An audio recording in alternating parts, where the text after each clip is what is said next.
নমস্কার। আজকে আমরা যে টপিকটি নিয়ে বা বিষয়টি নিয়ে আলোচনা করব সেটি হচ্ছে লার্নিং টু নো বা জানার জন্য শিক্ষা। এই লার্নিং টু নো বা জানার জন্য শিক্ষাটি আমরা ডেলার কমিশন বা জ্যাক ডেলার কমিশন থেকে পেয়েছি। এই জানার জন্য শিক্ষা শুরু হওয়ার আগে বা শুরু করার আগে আমরা কিছু সামান্য তথ্য দিয়ে নিই। 1993 সালের শুরুতে প্রাক্তন অর্থনীতি বা রাজস্ব বিষয়ক মন্ত্রী ছিলেন জ্যাক ডেলার্স। তার সভাপতিত্বে the international commission and education for the 21st century, যেটা বাংলায় বলা হচ্ছে একবিংশ শতকের আন্তর্জাতিক শিক্ষা কমিশন, এটি গঠিত হয়। কবে গঠিত হচ্ছে তাহলে?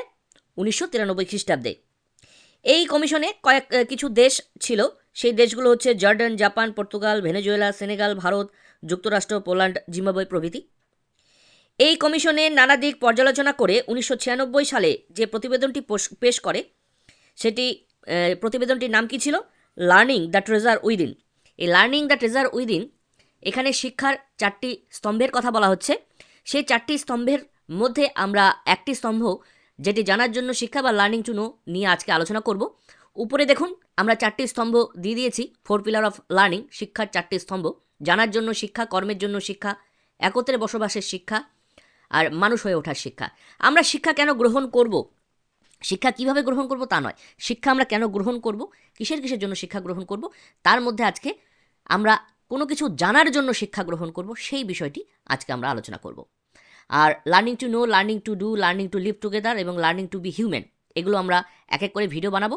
আপনারা এই ভিডিওর ডেসক্রিপশন বক্স কিছুদিনের মধ্যে খেয়াল করবেন, দেখবেন সবগুলোর ভিডিওর আমরা লিঙ্ক দিয়ে দিচ্ছি। আর পিডিএফ আমাদের এই চ্যানেলেও পাবেন এবং আমাদের যে হোয়াটসঅ্যাপ গ্রুপ আছে সেখান থেকেই পিডিএফ পেয়ে যাবেন।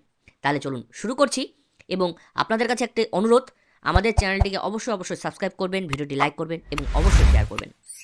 তাহলে চলুন শুরু করছি আজকের বিষয়, লার্নিং টু নো বা জানার জন্য শিক্ষা নিয়ে। তাহলে লার্নিং টু নো বা জানার জন্য শিক্ষা, এই নামটার থেকেই আমরা বুঝতে পারছি আমরা শিক্ষা গ্রহণ করব জানার জন্য বা জ্ঞান অর্জনের জন্য। জানা বা জ্ঞান অর্জন দুটো কিন্তু একই বিষয়, সেজন্য আমরা এখানে কি দিয়েছি? জানার জন্য।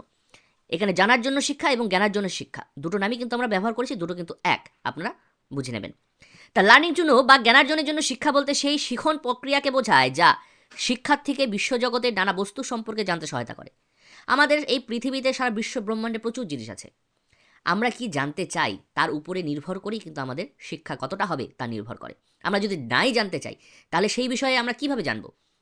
আমরা এখন পৃথিবী ছেড়ে চাঁদে চলে গেছি, চাঁদের সম্পর্কে জানছি। আমাদের জানার ইচ্ছাটা ছিল বলেই তো আমরা চাঁদে পৌঁছতে পেরেছি বিভিন্নভাবে। তা এইভাবে আমরা কিন্তু আস্তে আস্তে আমাদের কতটা আমরা বা কোন বিষয়টি আমরা জানবো বা জানতে চাই, সেই জানার উপরে নির্ভর করেই কিন্তু সেই জিনিসগুলো কিন্তু আমরা ডিসকভার করি, আবিষ্কার করি। জ্ঞান যে কোনো মানুষকে বিকাশের পথে অগ্রসর হতে সহায়তা করে।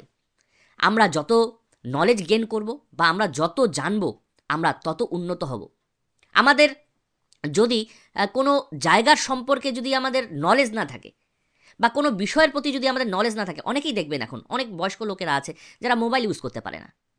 তাহলে কি হচ্ছে? তারা বর্তমানের যে আমাদের ইন্টারনেটের মাধ্যমে যে এত কিছু হয়, ব্যাংকিং ট্রানজ্যাকশন হয়, এই যে আমরা যে এখন পড়াশোনা করছি ইন্টারনেটের মাধ্যমে, আপনারা যদি ইন্টারনেটের সম্পর্কে যদি জ্ঞান না থাকতো বা কম্পিউটার বা ল্যাপটপ বা মোবাইল সম্পর্কে যদি আপনার জ্ঞান না থাকতো, তাহলে তো এই তথ্যগুলো আপনারা গ্রহণ করতে পারতেন না। তাহলে আপনারা মোবাইল কম্পিউটারগুলো চালাতে পাচ্ছেন বা এর সম্পর্কে আপনার জ্ঞান আছে বলেই তো আপনারা এখান থেকে নলেজ গেইন করতে পারছেন, নিতে পারছেন। ঠিক প্রত্যেকটি ক্ষেত্রেই আমাদের যদি সেই বিষয়ের প্রতি আমার সাধারণ একটা কথা, যদি আমাদের সাইকেল চালানোর জ্ঞান না থাকে তাহলে আমরা সাইকেল চালাতে পারবো না, তাহলে এক জায়গা থেকে এক জায়গায় যেতে পারবো না, নতুন জিনিস আবিষ্কার করতে পারবো না। ঠিক একই রকমভাবে আমাদের যত জ্ঞান থাকবে তত কিন্তু আমরা নিজেদের উন্নত করতে পারবো বা নিজেকে চরিত্রবান করে গড়ে তুলতে পারবো। জ্ঞান হলো মানুষের জীবনের মূল শক্তি, যা শিশুকে চরিত্রবান ও সুব্যক্তিত্বের অধিকারী করে গড়ে তোলে। আমাদের কি করণীয়, কি করণীয় নয়, আমাদের সমাজে কি প্রচলন, কি প্রচলন নয়, সেই সম্পর্কে যদি আমাদের জ্ঞান না থাকে তাহলে আমরা সমাজে বাঁচব কী করে? সেজন্য সমাজের বেঁচে থাকার জন্য আমাদের জ্ঞান কিন্তু খুবই প্রয়োজন। জ্ঞানী ব্যক্তি জীবনের যে কোনো সমস্যার সমাধান সহজ করতে পারে। আমাদের জীবন সমস্যায় ভরপুর। আমরা সেই সমস্যাটা নিজে সলভ করব না মানুষের দ্বারা সলভ করব, সেটি কিন্তু আমাদের জ্ঞান বা অভিজ্ঞতার উপরে কিন্তু ডিপেন্ড করে। যদি আমরা প্রকৃত জ্ঞানী হই, শিক্ষিত হই বা আমাদের সেই বিষয়ে যদি কোনো জ্ঞান থাকে তাহলে কিন্তু অনায়াসে সেই সমস্যার সমাধান করতে পারি। অনেক সময় দেখবেন আমরা যখন নিজেরা কোনো সমস্যার সমাধান করতে পারি না তখন বড়দের বা অন্য কারো কাছ থেকে সাহায্য নিই এবং সেটি সমাধান করার চেষ্টা করি। সে জ্ঞানটি যদি আমাদের থাকতো, জ্ঞান মানে এই নয় যে আমাদের পুঁথিগত জ্ঞান বা আমাদের ডিগ্রি আছে এই জ্ঞান, বাস্তব জ্ঞান। তাহলে আমাদের বাবা মারা আছে, পিতামাতারা আছে বা বয়স্ক ব্যক্তিরা আছে, তাদের শিক্ষাগত যোগ্যতা কম থাকতে পারে কিন্তু তাদের কিন্তু নলেজ বা জ্ঞান আমাদের থেকে অনেক বেশি। সেই জন্যই দেখবেন সবসময় আমরা কিন্তু আমাদের বড়দের কাছ থেকে বিভিন্ন সাহায্য নিয়ে থাকি, কি করব কি করব না। এই বিষয়ে দার্শনিক জন ডিউই কি বলেছেন? তা জন ডিউয়ের মতে জ্ঞান হলো বাস্তব অভিজ্ঞতার ফল। বাস্তব অভিজ্ঞতার ফসলে শিক্ষার্থীদের মধ্যে পরিবর্তন আনয়ন করে নতুন পথ সন্ধান দেয়। জ্ঞান ব্যক্তির অন্তর জগতের সঙ্গে বহির্জগতের সেতু বন্ধন করে। তাহলে জ্ঞান আমাদের মনের ভিতরে যে দ্বিধা দ্বন্দ্বগুলো আছে সেগুলো দূর করে, আমাদের সাহস যোগায়, সাহস যোগিয়ে আমাদের কিন্তু নতুন পথের পথিক করে তোলে আমাদের। সেজন্য দেখবেন আমরা যত আমাদের নলেজ জ্ঞান হয়, গেইন মানে আমাদের যত জ্ঞান বৃদ্ধি হয় তত দেখবেন সমাজের সঙ্গে আমাদের মিশতে বা কোনো জায়গায় গিয়ে আমাদের নিজেকে মানিয়ে নিয়ে চলা কিন্তু আমাদের অনেকটাই সহজ হয়ে ওঠে। জানার জন্য শিক্ষার ভিত্তি। আমরা যে জানব সেই জানার যে ভিত্তিগুলো, তা জানার জন্য শিক্ষার মূল তিনটি উপাদানের উপর ভিত্তি করে। যে আমরা যে জিনিসগুলো জানবো বা জ্ঞান অর্জন করব সেগুলো তিনটি জিনিসের উপরে নির্ভর করে। সেটা হলো শিক্ষার্থীর একাগ্রতা বা মনোসংযোগ, স্মৃতি এবং চিন্তন ক্ষমতা। আমরা কোনো কিছু যে শিখবো সেই শেখাটা কতটা ভালো হবে, কেমন হবে, তার নির্ভর করে এই তিনটি জিনিসের উপরে। আমরা কোনো জিনিস যদি শিখতে চাই বা জানতে চাই, সেই বিষয়ের প্রতি আমাদের কতটা মনোসংযোগ আছে। যার জানার আগ্রহ বেশি, যার সেই বস্তুটার প্রতি মনোসংযোগ বেশি, সে কিন্তু অবশ্যই সেই বিষয় সম্পর্কে সে ভালো শিখতে পারবে, জানতে পারবে। এবং স্মৃতিশক্তির কথা কি বলছে? আমরা একটা জিনিস শিখলাম বা শিখছি, সেই শেখাটা আমরা যদি মনেই রাখতে না পারি তাহলে সেই শেখাটা তো আমাদের কোনো কাজে লাগবে না। সেই স্মৃতিশক্তি আমরা কি করে বৃদ্ধি করতে পারি সেই বিষয়গুলো আমাকে দেখতে হবে। অবশ্যই যদি আমরা সেই জিনিসটা নিয়ে অনুশীলন করি, বারংবার বারংবার সেই জিনিসটা নিয়ে ভাবি, চিন্তা করি, তাহলে কিন্তু আমাদের স্মৃতিশক্তি বাড়বে। এবং অবশ্যই মনোযোগ সহকারে যদি আমরা সেই জিনিসটা করি বারংবার, আমরা কিন্তু সেই জিনিসটা কিন্তু করতে পারবো। দেখবেন যে অনেকে অঙ্ক করতে ভালোবাসে না, যদি সে ভালোবেসে সেই অঙ্কগুলো বারংবার করে করে প্র্যাকটিস করে করে সে কাজগুলো করে, তাহলে কিন্তু সে অবশ্যই সেই অঙ্ক না পারা অঙ্কগুলো কিন্তু সলভ করতে পারবে এবং নতুন নতুন সমাধান সে কিন্তু করতে পারবে। এবং অবশ্যই স্মৃতিশক্তি খুব দরকার। এবং স্মৃতিশক্তি কীভাবে বৃদ্ধি করা যায়? ধ্যান করে বা অনুশীলনের মাধ্যমে যেইভাবে স্মৃতিশক্তি বৃদ্ধি করা যায় সেই কাজগুলো আমাদের করতে হবে। 3 নম্বর পয়েন্ট হচ্ছে চিন্তন ক্ষমতা। শুধু আমাদের মনোযোগ এবং স্মৃতিশক্তি ভালো হলেই হবে না, আমাদের নতুন নতুন কিছু করার চিন্তা ভাবনা, নতুন নতুন ভাবনা, কল্পনা জগতের, এই যে আমরা যে টিভিতে অনেক কার্টুন দেখি বা অনেক মার্ভেলের সিনেমাগুলো দেখি, আলতু ফালতু সিনেমা দেখি, বাইরের গ্রহে, এই গ্রহ থেকে ওই গ্রহে গিয়ে যুদ্ধ করছে, এই করছে সেই করছে, এগুলো কল্পনা শক্তি, কিন্তু এগুলো তো বাস্তবেও হতে পারে একদিন। এখন কল্পবিজ্ঞান হতে পারে, কিন্তু আমাদের চিন্তা শক্তি বৃদ্ধির সঙ্গে সঙ্গে আমাদের কিন্তু এগুলোও কিন্তু হাতে চলে আসতে পারে। আমরা চাঁদে পৌঁছেছি, আমরা সূর্যে সূর্যকে স্টাডি করার জন্য আমরা স্যাটেলাইট পাঠাচ্ছি, কত কত আমরা সৌরজগতের প্রায় প্রত্যেকটি গ্রহতে কিন্তু আমরা স্যাটেলাইট পাঠিয়েছি। এমনও তো দিন আসতে পারে এখন যেগুলো কল্পবিজ্ঞানের জিনিস সেগুলো আস্তে আস্তে বাস্তবেও হতে পারে। সেজন্য চিন্তন ক্ষমতা, কল্পনার ক্ষমতা কিন্তু থাকতে হবে।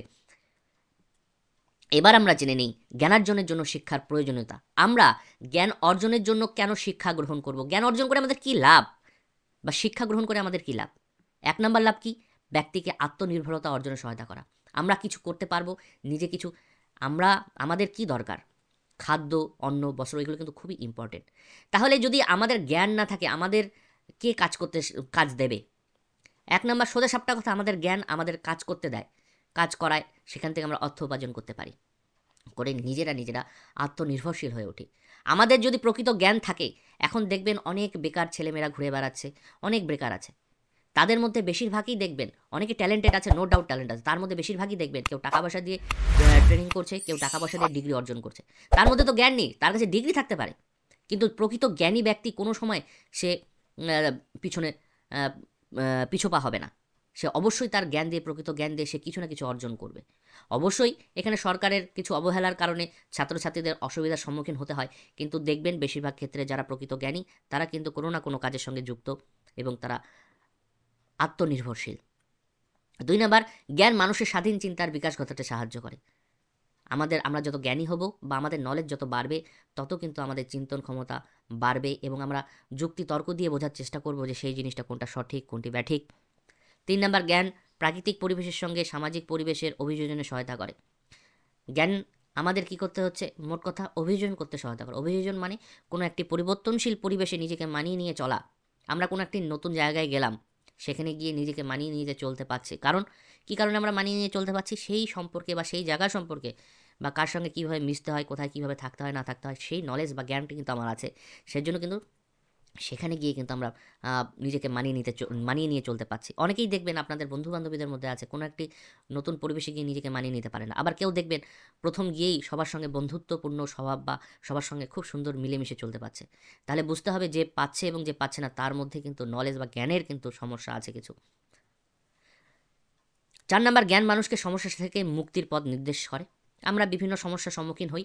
যে ব্যক্তি যত জ্ঞানী হবে তার সেই সমস্যা সমাধান করার ক্ষমতা তত বেশি থাকবে এবং যে বেশি জ্ঞানী তার ছোটো-মোটো সমস্যা কোনো সমস্যাই নয়। তার যে সমস্যা আসবে না তা নয়, তার সমস্যা আসবে, আসতেই পারে। মানুষ মাত্রই সমস্যায় ভরপুর। কিন্তু যে জ্ঞানী ব্যক্তি তার সমস্যা অন্যান্যর তুলনায় সে কিন্তু অনেক তাড়াতাড়ি সমাধান করতে পারবে। 5 নাম্বার, জ্ঞান মানুষকে নতুন নতুন সৃষ্টিতে অনুপ্রাণিত করে তোলে। আমরা যদি জ্ঞানী না হই, এই যে মোবাইল আবিষ্কার হয়েছে, ল্যাপটপ আবিষ্কার হয়েছে, এখন আমরা যে ভিডিওটি তৈরি করছি যে পদ্ধতির মাধ্যমে, আমাদের জ্ঞান যদি এগুলো না থাকতো বা আমাদের যারা এগুলো তৈরি করেছে তাদের যদি জ্ঞান না থাকতো, এই জিনিসগুলো কি পারতাম? এখন আমরা চাঁদে চলে গেছি, আরও কদিন পরে আমরা অন্যান্য গ্রহে চলে যাব। এই জ্ঞানের ব্যাপ্তি, জ্ঞানের যে বিকাশ ঘটছে দিন দিন মানুষের মধ্যে, এগুলোর দ্বারাই কিন্তু আমরা নতুন নতুন জিনিস কিন্তু সৃষ্টি করতে পারছি। আজকের দিনে আপনাদের কাছে মোবাইল, ল্যাপটপ এগুলো ইজি মনে হতে পারে। যখন আমরা ছোট ছিলাম এগুলো তো আমরা কল্পনাতেই ভাবিনি। এখন ভিডিও কলের মাধ্যমে আমরা কথা বলি। আমরা যখন ছোট ছিলাম, যখন আমরা মোবাইল দেখেছি প্রথম, কারোর সঙ্গে কারো এভাবে ভিডিও কলে কথা বলা সম্ভব, এগুলো আমরা বুঝতেই পারিনি। মানে আমরা কল্পনার বাইরে ছিল বিষয়গুলো। কিন্তু দেখুন এখন এই বিষয়গুলো ইজি হয়ে গেছে। এরপরে আরও এমন এমন জিনিস আসবে, তখন দেখবেন এখনকার জিনিস যেগুলো আমাদের অবাক করছে, কিছুদিন পরে সেই জিনিসগুলো সাধারণ হয়ে যাবে। সেই জন্য জ্ঞান সবসময় নতুন জিনিস সৃষ্টি করতে থাকে বা নতুন কিছু সৃষ্টি করার অনুপ্রেরণা জাগায়। 6 নাম্বার, জ্ঞান মানুষকে বিশ্বজগৎ সম্পর্কে জানতে সাহায্য করে। জ্ঞান ছাড়া বিশ্বজগৎ সম্পর্কে জানা সম্ভব নয়। এই যে বিশ্বজগৎ সম্পর্কে জানা বলতে শুধুমাত্র এক দেশের সম্পর্কে আরেকটা দেশের সম্পর্কে জানা তা নয়। সেটা হতে পারে এখন ইন্টারনেটের মাধ্যমে, টিভির মাধ্যমে এত কিছু মাধ্যম হয়ে গেছে। আমেরিকায়, লন্ডনে, কানাডা, কোথায় কী হচ্ছে সেকেন্ডের মধ্যে আমরা সে সম্পর্কে জানতে পারছি। শুধু তা নয়, সূর্যের কী হচ্ছে, চাঁদের মধ্যে কী ঘটছে, কোন গ্রহ নক্ষত্র কী পজিশনে আছে, কী হচ্ছে না হচ্ছে, সে সম্পর্কে কিন্তু আমরা খুব অনায়াসেই কিন্তু এখন জানতে পারি। হয়তো সারা বিশ্ব ব্রহ্মাণ্ড সম্পর্কে জানতে পারি না, কিন্তু অদূর ভবিষ্যতে হয়তো সেটিও ইজি হয়ে যাবে। যেভাবে আমরা উন্নত হচ্ছি টেকনোলজিতে, আশা রাখছি ভবিষ্যতে এগুলোও আমাদের নখদর্পণে চলে আসবে। 7 নাম্বার, জ্ঞান মানুষের মনকে আনন্দে পরিপূর্ণ করে তোলে, মনের মধ্যে প্রশান্তি আনে। প্রকৃত জ্ঞানী মানুষ যখন কোনো সমস্যার সমাধান করতে পারে, অত দরকারই নেই। আপনারা নিজেরা মনে করুন, যখন আপনাদের কোনো সমস্যা থাকে, সেই সমস্যা যখন সমাধান হয় তখন আপনাদের মনে কেমন শান্তি একটা অনুভব সৃষ্টি হয়। তাহলে প্রকৃত জ্ঞানী লোকের মনে অবশ্যই আমি কিছু জানি বা আমার নলেজ আছে, সেই নলেজটা আমি কাজে লাগাতে পারছি কি না পারছি সেটা আলাদা কথা, কিন্তু আমার জ্ঞানের পরিব্যাপ্তির মাধ্যমে কিন্তু আমাদের মনের পরিপূর্ণতা কিন্তু আসে, প্রশান্তি আসে। 8 নাম্বার, জ্ঞান মানুষের দৈহিক, মানসিক, সামাজিক, প্রাক্ষবিক, নৈতিক সকল দিকের বিকাশে সহায়তা করে। অলরাউন্ড ডেভেলপমেন্ট করতে জ্ঞান কিন্তু আমাদের সাহায্য করে। 9 নাম্বার, জাতীয় এবং আন্তর্জাতিক বোধের বিকাশ ঘটায় জ্ঞান। আমাদের জাতীয় এবং আন্তর্জাতিক বোধ, এক দেশের সঙ্গে আরেক দেশের কী সম্পর্ক, কেমন হওয়া উচিত, কী পরিস্থিতি চলছে, আমাদের ভারতবর্ষের সঙ্গে পাকিস্তানের যে সম্পর্ক সেটা কিন্তু আগাগোড়াই খারাপ। তারপর চায়নার সঙ্গে সম্পর্ক খারাপ, কিন্তু অন্যান্য অনেক দেশ আছে যেসব দেশের সঙ্গে আমাদের ভারতবর্ষের সম্পর্ক কিন্তু ভালো। কোন দেশের সঙ্গে কোন দেশের সমস্যা চলছে, কী নিয়ে সমস্যা চলছে, কেন আমাদের ভারতবর্ষ পাকিস্তানের সঙ্গে এত খারাপ সম্পর্ক, ভারতবর্ষ পাকিস্তান, এদিকে বাংলাদেশ, এই যে সব কিছু কিন্তু আমাদের বোঝার দরকার। 10 নাম্বার, জ্ঞানার্জনের জন্য শিক্ষার্থীদের মধ্যে মূল্যবোধের বিকাশ ঘটায়, অর্থাৎ শিক্ষার্থীর মধ্যে সহযোগিতা, শ্রদ্ধা, সহমর্মিতা ইত্যাদির মাধ্যমে মূল্যবোধের বিকাশ ঘটায়। মূল্যবোধ বর্তমান সমাজে এটি খুবই একটি গুরুত্বপূর্ণ বিষয়। মূল্যবোধ আমাদের এখন অ্যাকচুয়ালি বলতে গেলে আমাদের মূল্যবোধের অভাব দেখা দিয়েছে।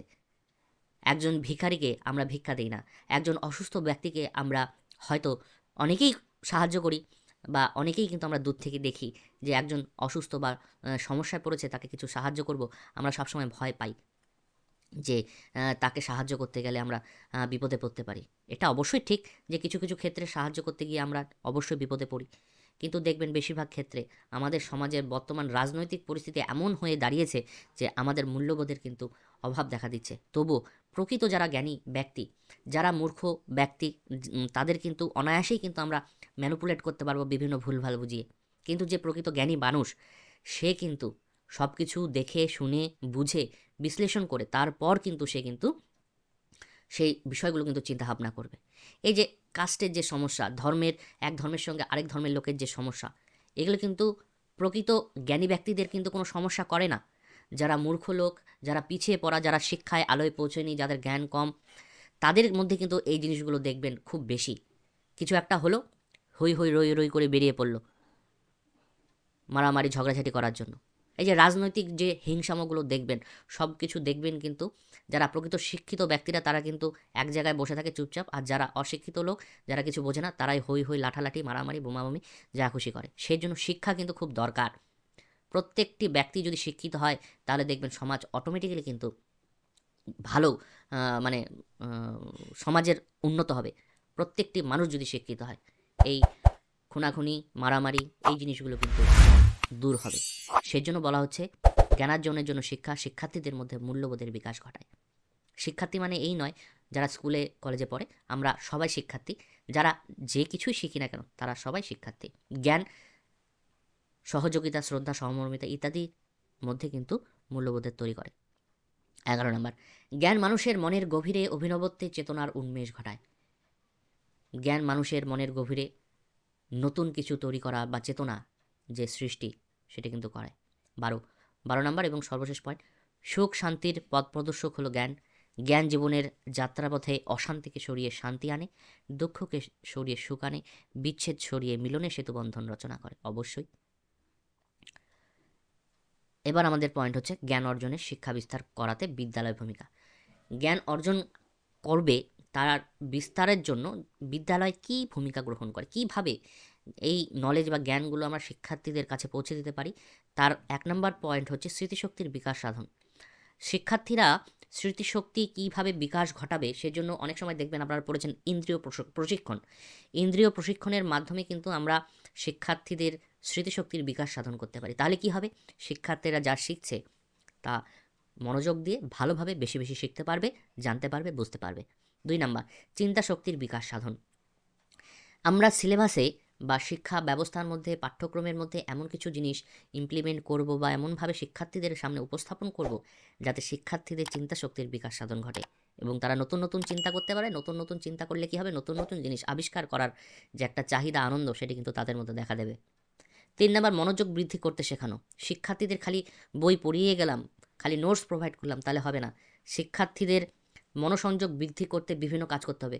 দেখবেন আমরাও যখন স্কুলে পড়ি বা আপনারা যারা পড়ছেন স্কুলে বা আমরা যখন পড়েছি তখন একটা সমস্যা হতো, শিক্ষক মহাশয় বা শিক্ষিকা ক্লাসে এসে পড়িয়ে যাচ্ছে আর আমরা কিছুক্ষণ মনোযোগ থাকে, কিন্তু পরে কি হয়, আমাদের মনোযোগ বিচ্ছিন্ন হয়, আমরা বাইরে তাকাই, গল্প করি, এই করি, খোঁচাখুচি করি, অনেক কিছু করি। কিন্তু এক শ্রেণীকক্ষে যদি একজন শিক্ষক শিক্ষিকা শিক্ষার্থীদের মনোযোগ বৃদ্ধির জন্য যদি এমন এমন কিছু কাজ তাদের দেয়, তাহলে অটোমেটিক্যালি কিন্তু সেই বিষয়ের প্রতি তাদের মনোযোগ বৃদ্ধি পাবে এবং সেই বিষয়টি তারা মনোযোগ সহকারে পড়বে বা জানতে চেষ্টা করবে। সেজন্য একঘেয়েমি দূর করার জন্য ক্লাসে কিন্তু শিক্ষক শিক্ষিকাদের পড়ার বাইরেও কিন্তু অনেক কিছু কাজ করা উচিত। সেই দিকে কিন্তু লক্ষ্য রাখার কথা বলা হয়েছে। 4 নম্বর, শিক্ষার্থীর চাহিদা বৃদ্ধি। শিক্ষার্থীরা কি পছন্দ করে, কি অপছন্দ করে, সেই দিকে চিন্তাভাবনা করে কিন্তু আমাদের সেই শিক্ষার্থীদের পড়ানো উচিত। একঘেয়েমি দূর করার জন্য একটু আগেই বলছিলাম বিভিন্ন কাজ করতে হবে এবং যে সব বিষয়ে শিক্ষার্থীরা চাহিদা আছে সেই সব বিষয়ের প্রতি কিন্তু বেশি বেশি করে কিন্তু নজর দিতে হবে। তাহলে অটোমেটিক্যালি কী হবে, সেই বিষয়ে তারা পারদর্শী হতে পারবে এবং ভালো হবে। 5 নম্বর, শিক্ষার্থীর আগ্রহ সঞ্চার করানো। শিক্ষার্থীরা কিসে আগ্রহ সঞ্চার করবে, আগাগোড়াই এটা সমস্যা। এই লেকচার মেথড বা পড়া দিয়ে পড়া নেওয়া এই জিনিসগুলো শিক্ষার্থীদের আগাগোড়াই অনীহা। এমনভাবে শিক্ষার্থীদের পড়াতে হবে, বোঝাতে হবে যাতে সেই টপিকটি বা সেই বিষয়টির প্রতি তাদের মধ্যে আগ্রহ সঞ্চার হয়। একবার যদি তাদের মধ্যে আগ্রহ সঞ্চার হয় তাহলে কিন্তু সেই বিষয়, শুধু সেই বিষয়ের প্রতি নয়, সেই শিক্ষক বা শিক্ষিকার প্রতি কিন্তু তাদের মনের মধ্যে যে ভালোবাসা, সেই ভালোবাসার কিন্তু উজাড় ঘটবে। নিজেরা চিন্তাভাবনা করুন, ক্লাসে, স্কুলে বা কলেজে আপনাদের সবার পড়ানো কিন্তু ভালো লাগে না। বিশেষ কিছু স্যার বা ম্যাডামের পড়ানোর ধরন বা তারা যেভাবে পড়ায়, সেই পড়ানোর ধরনগুলো কিন্তু আপনাদের মনের মধ্যে কিন্তু গেঁথে থাকে। সেজন্য শুধু পড়ালেই হলো না, সেই পড়াটা যাতে শিক্ষার্থীরা মনোযোগ দিয়ে এবং মনের গভীরে পৌঁছায়, সেইভাবে শিক্ষার্থীদের বোঝাতে হবে, সেইভাবে পড়াতে হবে। তাহলে কি হবে, সেই শিক্ষাটা ভালো হবে, শিক্ষার্থীরা ভালো বা বেশি বেশি জ্ঞান গ্রহণ করতে পারবে।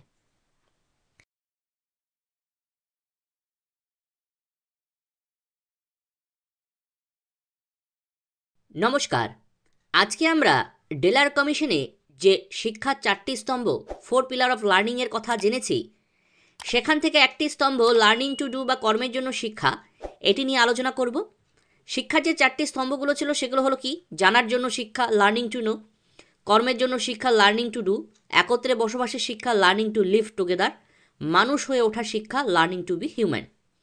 এই বাদবাকি ভিডিওগুলোর লিঙ্ক আপনারা ডেসক্রিপশন বক্সে পেয়ে যাবেন, এই ভিডিও ডেসক্রিপশন বক্সে। এবং বলে রাখি, এই ভিডিওর পিডিএফটি আপনারা আমাদের হোয়াটসঅ্যাপ গ্রুপ এবং এই ভিডিওর ডেসক্রিপশন বক্সে লিঙ্ক পেয়ে যাবেন। আপনাদের কাছে একান্ত অনুরোধ, ভিডিওটি অবশ্যই লাইক করবেন, শেয়ার করবেন এবং আমাদের চ্যানেলটিকে অবশ্যই সাবস্ক্রাইব করবেন। এবং ভিডিও সম্পর্কে যদি কোনো মতামত থাকে, ভিডিওটি ভালো লাগছে না, কোনো পরিবর্তন প্রয়োজন আছে কি না, সেই সম্পর্কে আপনাদের যদি কোনো মতামত থাকে আমাদের কমেন্ট বক্সে কমেন্ট লিখে জানান। আমরা চেষ্টা করব পরবর্তী ভিডিওগুলোতে সেগুলো শুধরে নেওয়ার। তাহলে চলুন শুরু করছি লার্নিং টু ডু বা কর্মের জন্য শিক্ষা।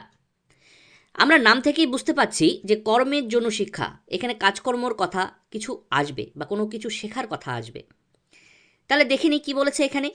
যে শিক্ষার মাধ্যমে শিক্ষার্থীর কাজ করার ক্ষমতার বিকাশ ঘটানো হয় এবং শিক্ষার্থীকে কর্মদক্ষ করে গড়ে তোলার ব্যবস্থা করা হয়, সেই ধরনের শিক্ষাকে কর্মের জন্য শিক্ষা বলে।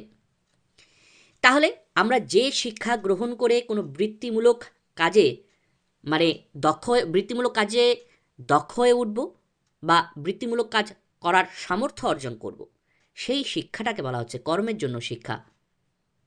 এই ধরনের শিক্ষায় জ্ঞান অর্জনের পাশাপাশি শিক্ষার্থীর কর্মকুশলতা বৃদ্ধিতে সাহায্য করা হয়। তার মানে আমরা যে কাজগুলো, আমরা তো কোনো না কোনো কাজ করি, যারা যে কাজটি পারে না সেই কাজটি এই বৃত্তিমূলক শিক্ষার দ্বারা আমরা শিখতে পারি। এবং যদি সেই কাজটি আমার জানা থাকে, সেই কাজটিকে আরও কত ভালো বা কত উন্নত করা যায়, সেই শিক্ষাটা আমরা কর্মের জন্য শিক্ষার মাধ্যমে পাই। আমরা কোনো একটা জিনিস তৈরি করতে পারি, সেই জিনিসটিকে আরও কত ভালোভাবে তৈরি করা যায়, সেই জন্য যে শিক্ষা, সেটি হচ্ছে কর্মের জন্য শিক্ষা। আধুনিক শিক্ষায় শুধু জ্ঞান অর্জন করলে চলে না, জ্ঞানার্জনের পাশাপাশি প্রতিটি শিক্ষার্থীকে কর্মদক্ষ হয়ে উঠতে হয়। কর্মদক্ষতা অর্জন করতে না পারলে ব্যক্তির জীবন ও সমাজ জীবনে প্রতিষ্ঠা হওয়া বা সম্মান অর্জন করা সম্ভব নয়। আমরা প্রত্যেকটি ব্যক্তি, আমাদের কিন্তু কাজ করা প্রয়োজন বা আমরা কাজ করি, কারণ আমাদের ভবিষ্যতে বা আমাদের বর্তমানে চলার জন্য, পেটের ক্ষুধা নিবারণের জন্য বা আমাদের সংসার চালানোর জন্য কাজের কিন্তু প্রয়োজন। আমরা সবাই কম বেশি কিন্তু কাজ পারি, কিন্তু আমাদের যারা আমরা প্রশিক্ষণ নেই বিভিন্ন কাজ, এই যে যেমন ছোটো মোটো কাজের কথা বলছিলাম, কৃষিকাজ করতেও কিন্তু আমাদের শিক্ষা দরকার। কৃষিকাজ কিন্তু মুখের কথা নয়, জমিতে গিয়ে চারা লাগালাম, ধান বা গম হয়ে গেল, এরকম কিন্তু ব্যাপার নয়। আমরা কিন্তু বা আমাদের বাবা ঠাকুরদারা কিন্তু অভিজ্ঞতার মাধ্যমে দিনের পর দিন ক্ষেত খামারে কাজকর্ম করে কিন্তু তারা শিক্ষা অর্জন করেছে এবং তারা জানে কোন সময় কী চাষ করলে, কোন মাটিতে কীভাবে চাষাবাদ করলে ভালো হয়। শুধুমাত্র বইয়ে পড়ে গেলাম এই সময়ে চাষাবাদ করা হয়, খেতে এই সার দিলে চাষ ভালো হয়, তা কিন্তু নয়। যতক্ষণ না পর্যন্ত আমরা সেখানে গিয়ে প্র্যাকটিক্যালি কাজ করব না, ততক্ষণ পর্যন্ত কিন্তু সেই কাজটিতে কিন্তু আমরা পারদর্শী হয়ে উঠব না। শুধু আমি কৃষিকাজের সঙ্গে তুলনা করলাম তা নয়, প্রত্যেকটি ক্ষেত্রে, কাজের ক্ষেত্রে, রান্নাবান্নার ক্ষেত্রেও, সাইকেল চালানোর ক্ষেত্রেও, সাইকেল সারাই করা থেকে শুরু করে, সেলাই থেকে শুরু করে, কম্পিউটার, ল্যাপটপ, যাবতীয় সব কিছু তৈরিতে আমাদের কিন্তু শিক্ষার ভূমিকা খুবই গুরুত্বপূর্ণ। আমরা সবাই কাজ পারি, কাজ জানি, কিন্তু কতটা ভালো জানি তা কিন্তু একটি প্রশ্নের বিষয়। সেই আমাদের জানা কাজগুলোকে বা না জানা কাজগুলোকে আরও ভালো মতো জানতে কর্মের জন্য শিক্ষা কিন্তু খুবই গুরুত্বপূর্ণ ভূমিকা রাখে। স্বামী বিবেকানন্দ কি বলেছেন? বৃত্তিমুখী শিক্ষার উপর গুরুত্ব আরোপ করে প্রতিটি শিক্ষার্থীকে স্বাবলম্বী করে গড়ে তোলার কথা বলা হয়েছে। বর্তমানে আমরা প্রতি বছর প্রচুর প্রচুর শিক্ষার্থী তারা এইচএস পাস করছে, কলেজ পাস করছে, কিন্তু তারা কিন্তু কাজ পাচ্ছে না। এখন প্রশ্ন হলো, তারা শিক্ষিত না অশিক্ষিত? তারা যেহেতু পড়াশোনা করেছে, শিক্ষা অর্জন করেছে, তাহলে আমাদের ধরে নিতে হয় তারা শিক্ষিত। কিন্তু যে শিক্ষাটা আমরা গ্রহণ করেছি, সেই শিক্ষাটা কি বাস্তবে গিয়ে সেই শিক্ষাটা আমরা প্রয়োগ করতে পারছি? বা সেই শিক্ষাটার দ্বারা কি আমরা কোনো কাজ জোগাড় করতে পারছি? যদি কাজ জোগাড় করতে পারি তাহলে বুঝতে পারবো যে সেই শিক্ষাটা আমাদের কাজে লেগেছে। কিন্তু যদি সেই শিক্ষাটা আমাদের কাজে না লাগে বা আমরা সেই শিক্ষা দিয়ে যদি আমরা কোনো কাজ জোগাড় করতে না পারি, তাহলে বুঝতে হবে সেই শিক্ষাটা আমাদের বেকার চলে গেল। সেই জন্য দেখবেন যে কর্মশিক্ষা বা কিছু বৃত্তিমূলক কাজের সঙ্গে যারা জড়িত, ভোকেশনাল ট্রেনিং যারা আইআইটি করে বা আইটিআই করে, তাদের যে কাজকর্মগুলো শেখানো হয়, দেখবেন তারা কিন্তু কোনো না কোনো কাজের সঙ্গে কিন্তু যুক্ত হয়ে যায়। আমরা সেই বাঁধা ধরা নিয়মের মধ্যেই বই পড়ে পড়ে প্রত্যেক বছর মুখস্থ করে করে, মুখস্থ বিদ্যার উপরে ভিত্তি করে আমরা পাস করছি, ডিগ্রি অর্জন করছি, কিন্তু বাস্তব ক্ষেত্রে সেটি বা সেই শিক্ষাটা কিন্তু আমাদের সেইভাবে কিন্তু কাজে লাগছে না। হয়তো আমাদের চরিত্র গঠনে সেই শিক্ষাটা কাজে লাগছে, কিন্তু বৃত্তি উপার্জনের ক্ষেত্রে কিন্তু সেই শিক্ষাটা আমাদের সেরকম কাজে লাগছে না। সেজন্য অবশ্যই কর্মভিত্তিক শিক্ষা খুবই কিন্তু গুরুত্বপূর্ণ বিষয়। আমরা ছোটোবেলায় বা আমরা যখন স্কুলে ছিলাম, তখন আমাদের স্কুলে একটি বিষয় ছিল কর্মশিক্ষা বিষয়। সেখানে আমরা কালি তৈরি করেছিলাম, ডাস্টার তৈরি করেছিলাম, চক তৈরি করেছিলাম, মম দিয়ে বিভিন্ন পুতুল তৈরি করেছিলাম। সেই কাজগুলো কিন্তু খুবই সামান্য সামান্য। এখন কিন্তু সেই জিনিসগুলোর ভ্যালু সেইভাবে নেই।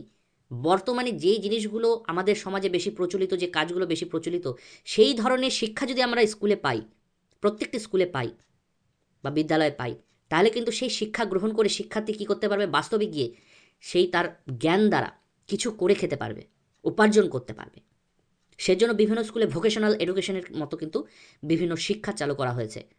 আস্তে আস্তে চেষ্টা করা হচ্ছে শিক্ষাক্ষেত্রে এই ভোকেশনাল বা বৃত্তিমূলক শিক্ষার প্রচলন ঘটিয়ে, যাতে শিক্ষার্থীরা তাদের সমাজ জীবনে নিজেদের পায়ে দাঁড়াতে পারে, সেই হিসাবে তাদের শিক্ষা দেওয়া। প্রচুর নতুন নতুন কোর্স এসেছে, আমাদের সময় কিন্তু এত সুযোগ সুবিধা ছিল না। জন ডিউ কি বলেছেন? জন ডিউ তার শিক্ষা চিন্তায় বলেন, শিক্ষা সমাজের সঙ্গে সম্পর্কিত হবে, যার থেকে শিক্ষার্থী হয়ে উঠবে উৎপাদনশীল, কর্মদক্ষ ও দায়িত্বশীল সমাজের সদস্য। এই যে বলছিলাম, এখনই যেটা বলছিলাম, আমরা যে শিক্ষাটা গ্রহণ করব, সেই শিক্ষাটা যাতে সমাজের সঙ্গে সম্পর্কিত হয়। এমন একটা জিনিস শিখলাম, কথার কথা ধরুন, আপনারা তো অনেক ছোট ছোট মোবাইল দেখেছেন, এখন অ্যান্ড্রয়েড অ্যাপেলের মোবাইল দেখছেন।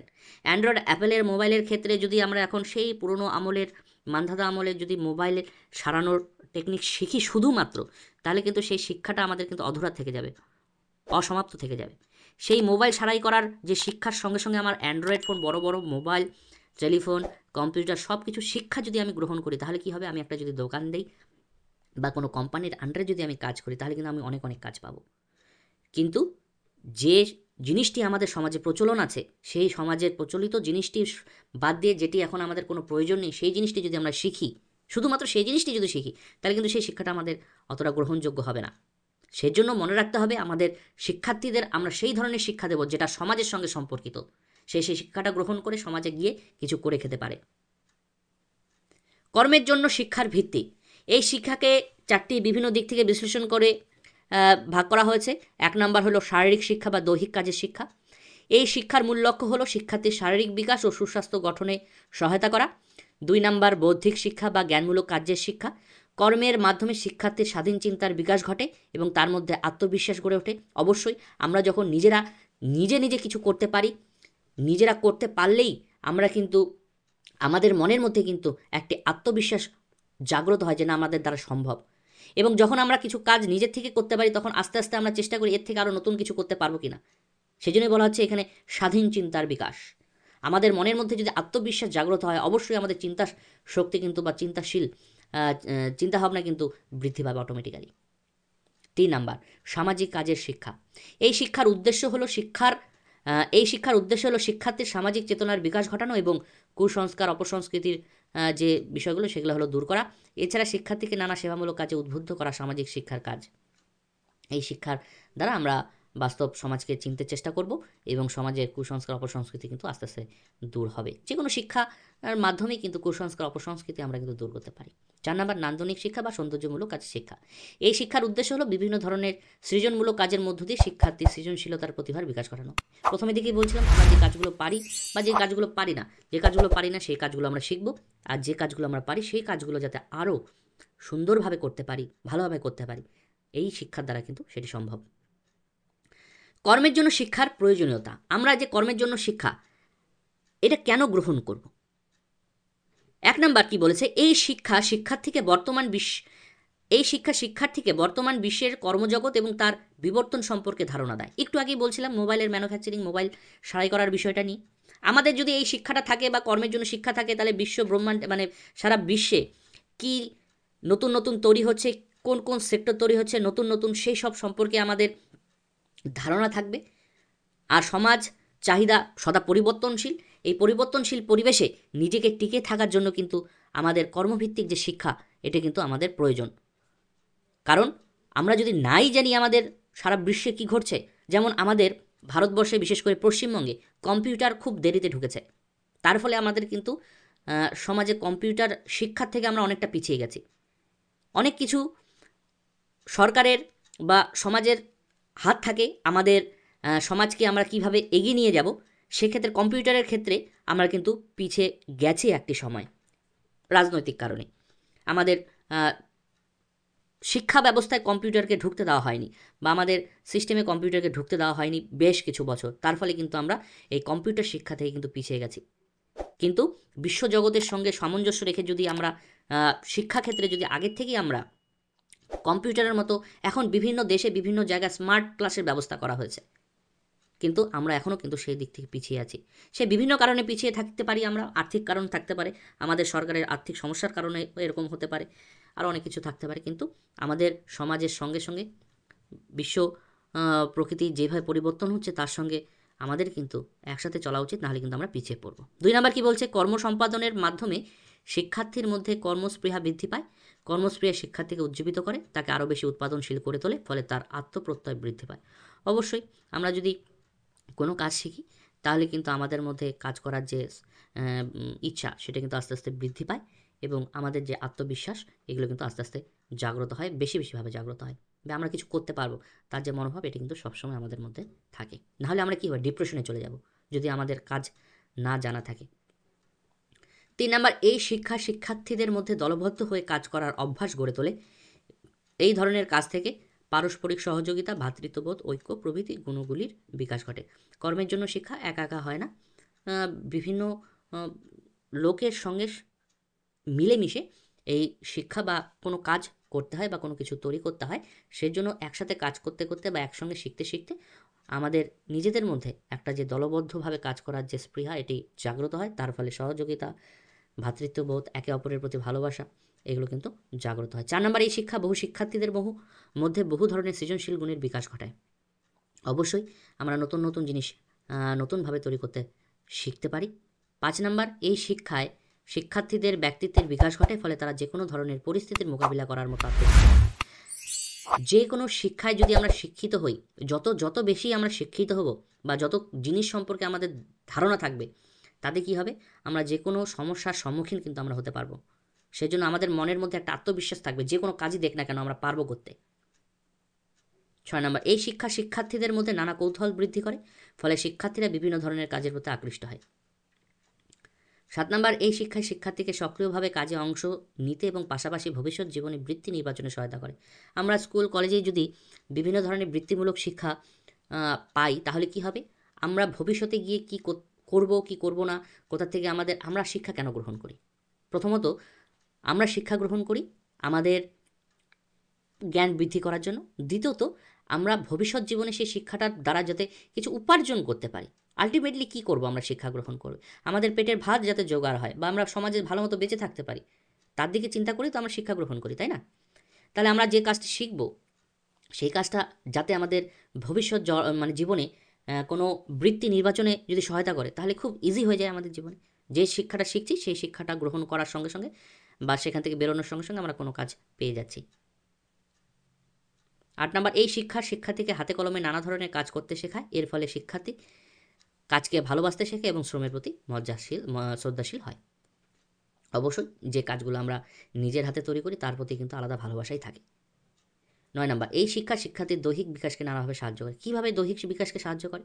আমরা যখন কোনো বৃত্তিমূলক কাজ বা বড় ধরনের কাজগুলো করি তখন কিন্তু আমাদের শারীরিক অঙ্গ প্রত্যঙ্গ দিয়ে কাজে লাগিয়ে, যখন হয় যে বললো আগের পয়েন্টে হাতে কলমে নানা ধরনের কাজ করি, তাহলে হাতে কলমে যখন নিজে নিজে যখন গিয়ে কোনো কাজ করব তখন অটোমেটিক্যালি কিন্তু আমাদের শারীরিক যে সঞ্চালনমূলক কাজগুলো হবে তার ফলে কিন্তু শরীরের বিকাশ ঘটবে।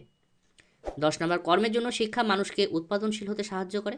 উৎপাদনশীল মানুষই প্রকৃত অর্থে মানব সম্পদ, অর্থাৎ এই শিক্ষা উৎপাদন বৃদ্ধির দ্বারা দেশকে প্রগতির পথে এগিয়ে নিয়ে যায়। আমাদের দেশে যারা ম্যানুফ্যাকচারিং করে তাদের দ্বারাই কিন্তু আমাদের দেশ উন্নতির দিকে চলে যাচ্ছে, উন্নতির দিকে যায়। সেজন্য কোনো কিছু তৈরি করা বা ম্যানুফ্যাকচারিং করা আমাদের কিন্তু নিজের সাথে সাথে কিন্তু দেশকেও কিন্তু এগিয়ে নিয়ে যায়। 11 নাম্বার, ব্যক্তি নিয়ে সমাজ, ব্যক্তি উন্নত হলে সমাজ উন্নত হবে। এখানে একটা কমা হতো, ব্যক্তি নিয়ে সমাজ, ব্যক্তি উন্নত হলে সমাজের উন্নত হবে। কর্মকেন্দ্রিক শিক্ষা ব্যক্তির মান উন্নত করে এবং সমাজকে উন্নত ও গতিশীল করে গড়ে তোলে। 12 নাম্বার, কর্মের মাধ্যমে শিক্ষা ব্যক্তিকে কর্মদক্ষ ও কর্মনিপুণ করে গড়ে তোলে। এর ফলে মানুষ সুব্যক্তিত্বের অধিকারী হয়ে ওঠে। 13 নাম্বার, এই শিক্ষা শিক্ষার্থীকে সামাজিক সমস্যার সঙ্গে পরিচয় ঘটায়। শিক্ষার্থী সামাজিক সমস্যা সম্পর্কে সচেতন হলে নিজেকে তার উপযোগী করে গড়ে তুলতে সক্ষম হবে। 14 নাম্বার, এই শিক্ষা শিক্ষার্থীকে সমাজসেবামূলক কাজের সঙ্গে যুক্ত করে। সমাজসেবামূলক কাজের মধ্য দিয়ে শিক্ষার্থীর সামাজিক দায় দায়িত্ব এবং সেবামূলক মানসিকতার বিকাশ ঘটে। এই যতগুলো পয়েন্ট পড়লাম তার সারসংক্ষেপ হলো, এই শিক্ষা গ্রহণ করলে আমাদের আত্মবিশ্বাস জাগ্রত হয়, আমরা কাজ শিখি, যার দ্বারা ভবিষ্যতে আমরা যে কাজ বা যে পেশা নির্বাচন করব সেটি কিন্তু সহজ হয় এবং আমরা যে ধরনের কাজ করি সেই কাজগুলোর মানে উন্নতি এই শিক্ষার দ্বারা কিন্তু সম্ভব। এবার হলো কর্মের জন্য শিক্ষায় বিদ্যালয়ের ভূমিকা। 1 নাম্বার, শিক্ষার্থীরা তাদের প্রবণতা অনুযায়ী কর্মভিত্তিক বিভিন্ন কাজ শিখতে পারে। বিদ্যালয় এই সুযোগ তৈরি করে দেয়। তার মানে আমরা যে জিনিসটা চাই, শিখতে চাই, সেই শেখার জিনিসটি যদি আমরা অনায়াসে পেয়ে যাই তাহলে কিন্তু সেই শেখার সেই কাজটি শিখতে কিন্তু আমাদের আনন্দ হবে, ভালো লাগবে। মোট কথা আমাদের সামর্থ্য অনুযায়ী আমরা কাজ পাবো। আর সেই কাজটি আরও ভালোভাবে করতে করতে একসময় কী হবে, বাইরে গিয়ে যখন আমাদের স্কুল জীবন শেষ হয়ে যাবে, কলেজ জীবন শেষ হবে, সেগুলো দিয়ে কিন্তু আমরা বৃত্তিমূলক কাজে নিযুক্ত হতে পারবো। 2 নাম্বার, বিদ্যালয়ের পরিবেশে শিক্ষার্থীরা কাজের অভ্যাস ও মানসিকতা লাভ করে। পাঠ্যক্রমিক ও সহপাঠ্যক্রমিক কাজের মধ্য দিয়ে এই অভ্যাস ও মানসিকতা শিক্ষার্থীদের গড়ে ওঠে। 3 নাম্বার, ব্যবহারিক জীবনের চাহিদা বা প্রয়োজন আছে এমন শিক্ষা ও কর্মভিত্তিক শিক্ষা বিদ্যালয়ের শিক্ষা স্তর থেকে দেওয়ার ব্যবস্থা করা হয়। শিক্ষার্থী ভবিষ্যতে এই শিক্ষা দ্বারা স্বনির্ভর হয়ে ওঠে। এই 1 নাম্বার পয়েন্টের সময় বলছিলাম আমরা বিদ্যালয়ে যে শিক্ষা গ্রহণ করব সেই শিক্ষা গ্রহণ করে ভবিষ্যতে আমরা যদি স্বনির্ভর হতে পারি তাহলে তো সেই শিক্ষার ইম্পর্টেন্ট খুবই বেশি হয়ে দাঁড়ায় আমাদের জীবনে। 4 নাম্বার, বিদ্যালয় শিক্ষার মধ্য দিয়ে শিক্ষার্থীর সামর্থ্য ও প্রবণতা বোঝা যায় এবং সেই মতো সে এগিয়ে যায় এবং ভবিষ্যতে শিক্ষা ও বৃত্তি গ্রহণ করতে পারে। আমরা বিদ্যালয়ে আমরা কোন জিনিসটি করতে পারি, কোন জিনিসটি করতে পারি না, সেগুলো যদি আমরা আগে থেকে বুঝে যাই সেই রকমভাবে আমরা প্রস্তুত হতে পারবো এবং ভবিষ্যতে সেই শিক্ষা গ্রহণ করে আমরা কিন্তু বৃত্তি গ্রহণ করতে পারবো। বৃত্তি গ্রহণ করতে পারবো মানে কি, কোনো কাজের সঙ্গে যুক্ত হতে পারবো, নিজে নিজে ব্যবসা বাণিজ্য করতে পারবো সেই বিষয়টা নিয়ে, বা কারো বা কোনো কোম্পানির আন্ডারে আমরা কাজ করতে পারবো। 5 নাম্বার, শিক্ষার্থীরা যাতে নিজেদের আগ্রহ ও সামর্থ্য অনুযায়ী কর্ম নির্বাচনের সুযোগ পায় তার ব্যবস্থা করে দিতে হবে এই বিদ্যালয়গুলোকে। তাহলে আশা রাখছি আপনারা বুঝতে পেরেছেন কর্মের জন্য শিক্ষা কতটা গুরুত্বপূর্ণ। বাস্তব জীবনে, বর্তমান জীবনে তো খুবই গুরুত্বপূর্ণ, কারণ কর্মের দ্বারাই কিন্তু আমাদের জীবন কিন্তু চালিত হয়। আমরা যত ভালো কর্ম করব বা কাজ করব আমাদের জীবন তত কিন্তু সরল হবে। আমরা কাজ না করে যদি সারাদিন বাড়িতে বসে থাকি তাহলে কিন্তু অর্থ কিন্তু আমাদের উপার্জন হবে না, আমাদের কিন্তু দারিদ্রতার মধ্য দিয়ে যেতে হবে। শিক্ষা আমাদের কি করে, আমরা যে কাজগুলো পারি সেই কাজগুলোকে ঘষে মেজে আরও সুন্দরভাবে তৈরি করে দেয় আমাদের জ্ঞানগুলোকে এবং ভবিষ্যৎ জীবনে যাতে আমরা সচ্ছলভাবে ভালোভাবে জীবন কাটাতে পারি তার কিন্তু ব্যবস্থা করে দেয়। আর আমরা যদি উন্নত হই বা আমরা যদি উৎপাদনশীল হই, আমাদের উৎপাদনশীলতার ক্ষমতার মাধ্যমে অটোমেটিক্যালি কিন্তু আমাদের সমাজ, আমাদের দেশ কিন্তু এগিয়ে যাবে। সেজন্য কর্মের জন্য শিক্ষা কিন্তু খুবই একটি গুরুত্বপূর্ণ বিষয়। ভিডিওটি একটু বড় হয়ে গেল, আশা রাখছি আপনাদের ভিডিওটি ভালো লেগেছে। যদি ভালো লাগে অবশ্যই ভিডিওটি লাইক করবেন, শেয়ার করবেন এবং চ্যানেলটিকে সাবস্ক্রাইব করবেন। কোনো মতামত থাকলে অবশ্যই আমাদের কমেন্ট বক্সে লিখে জানান।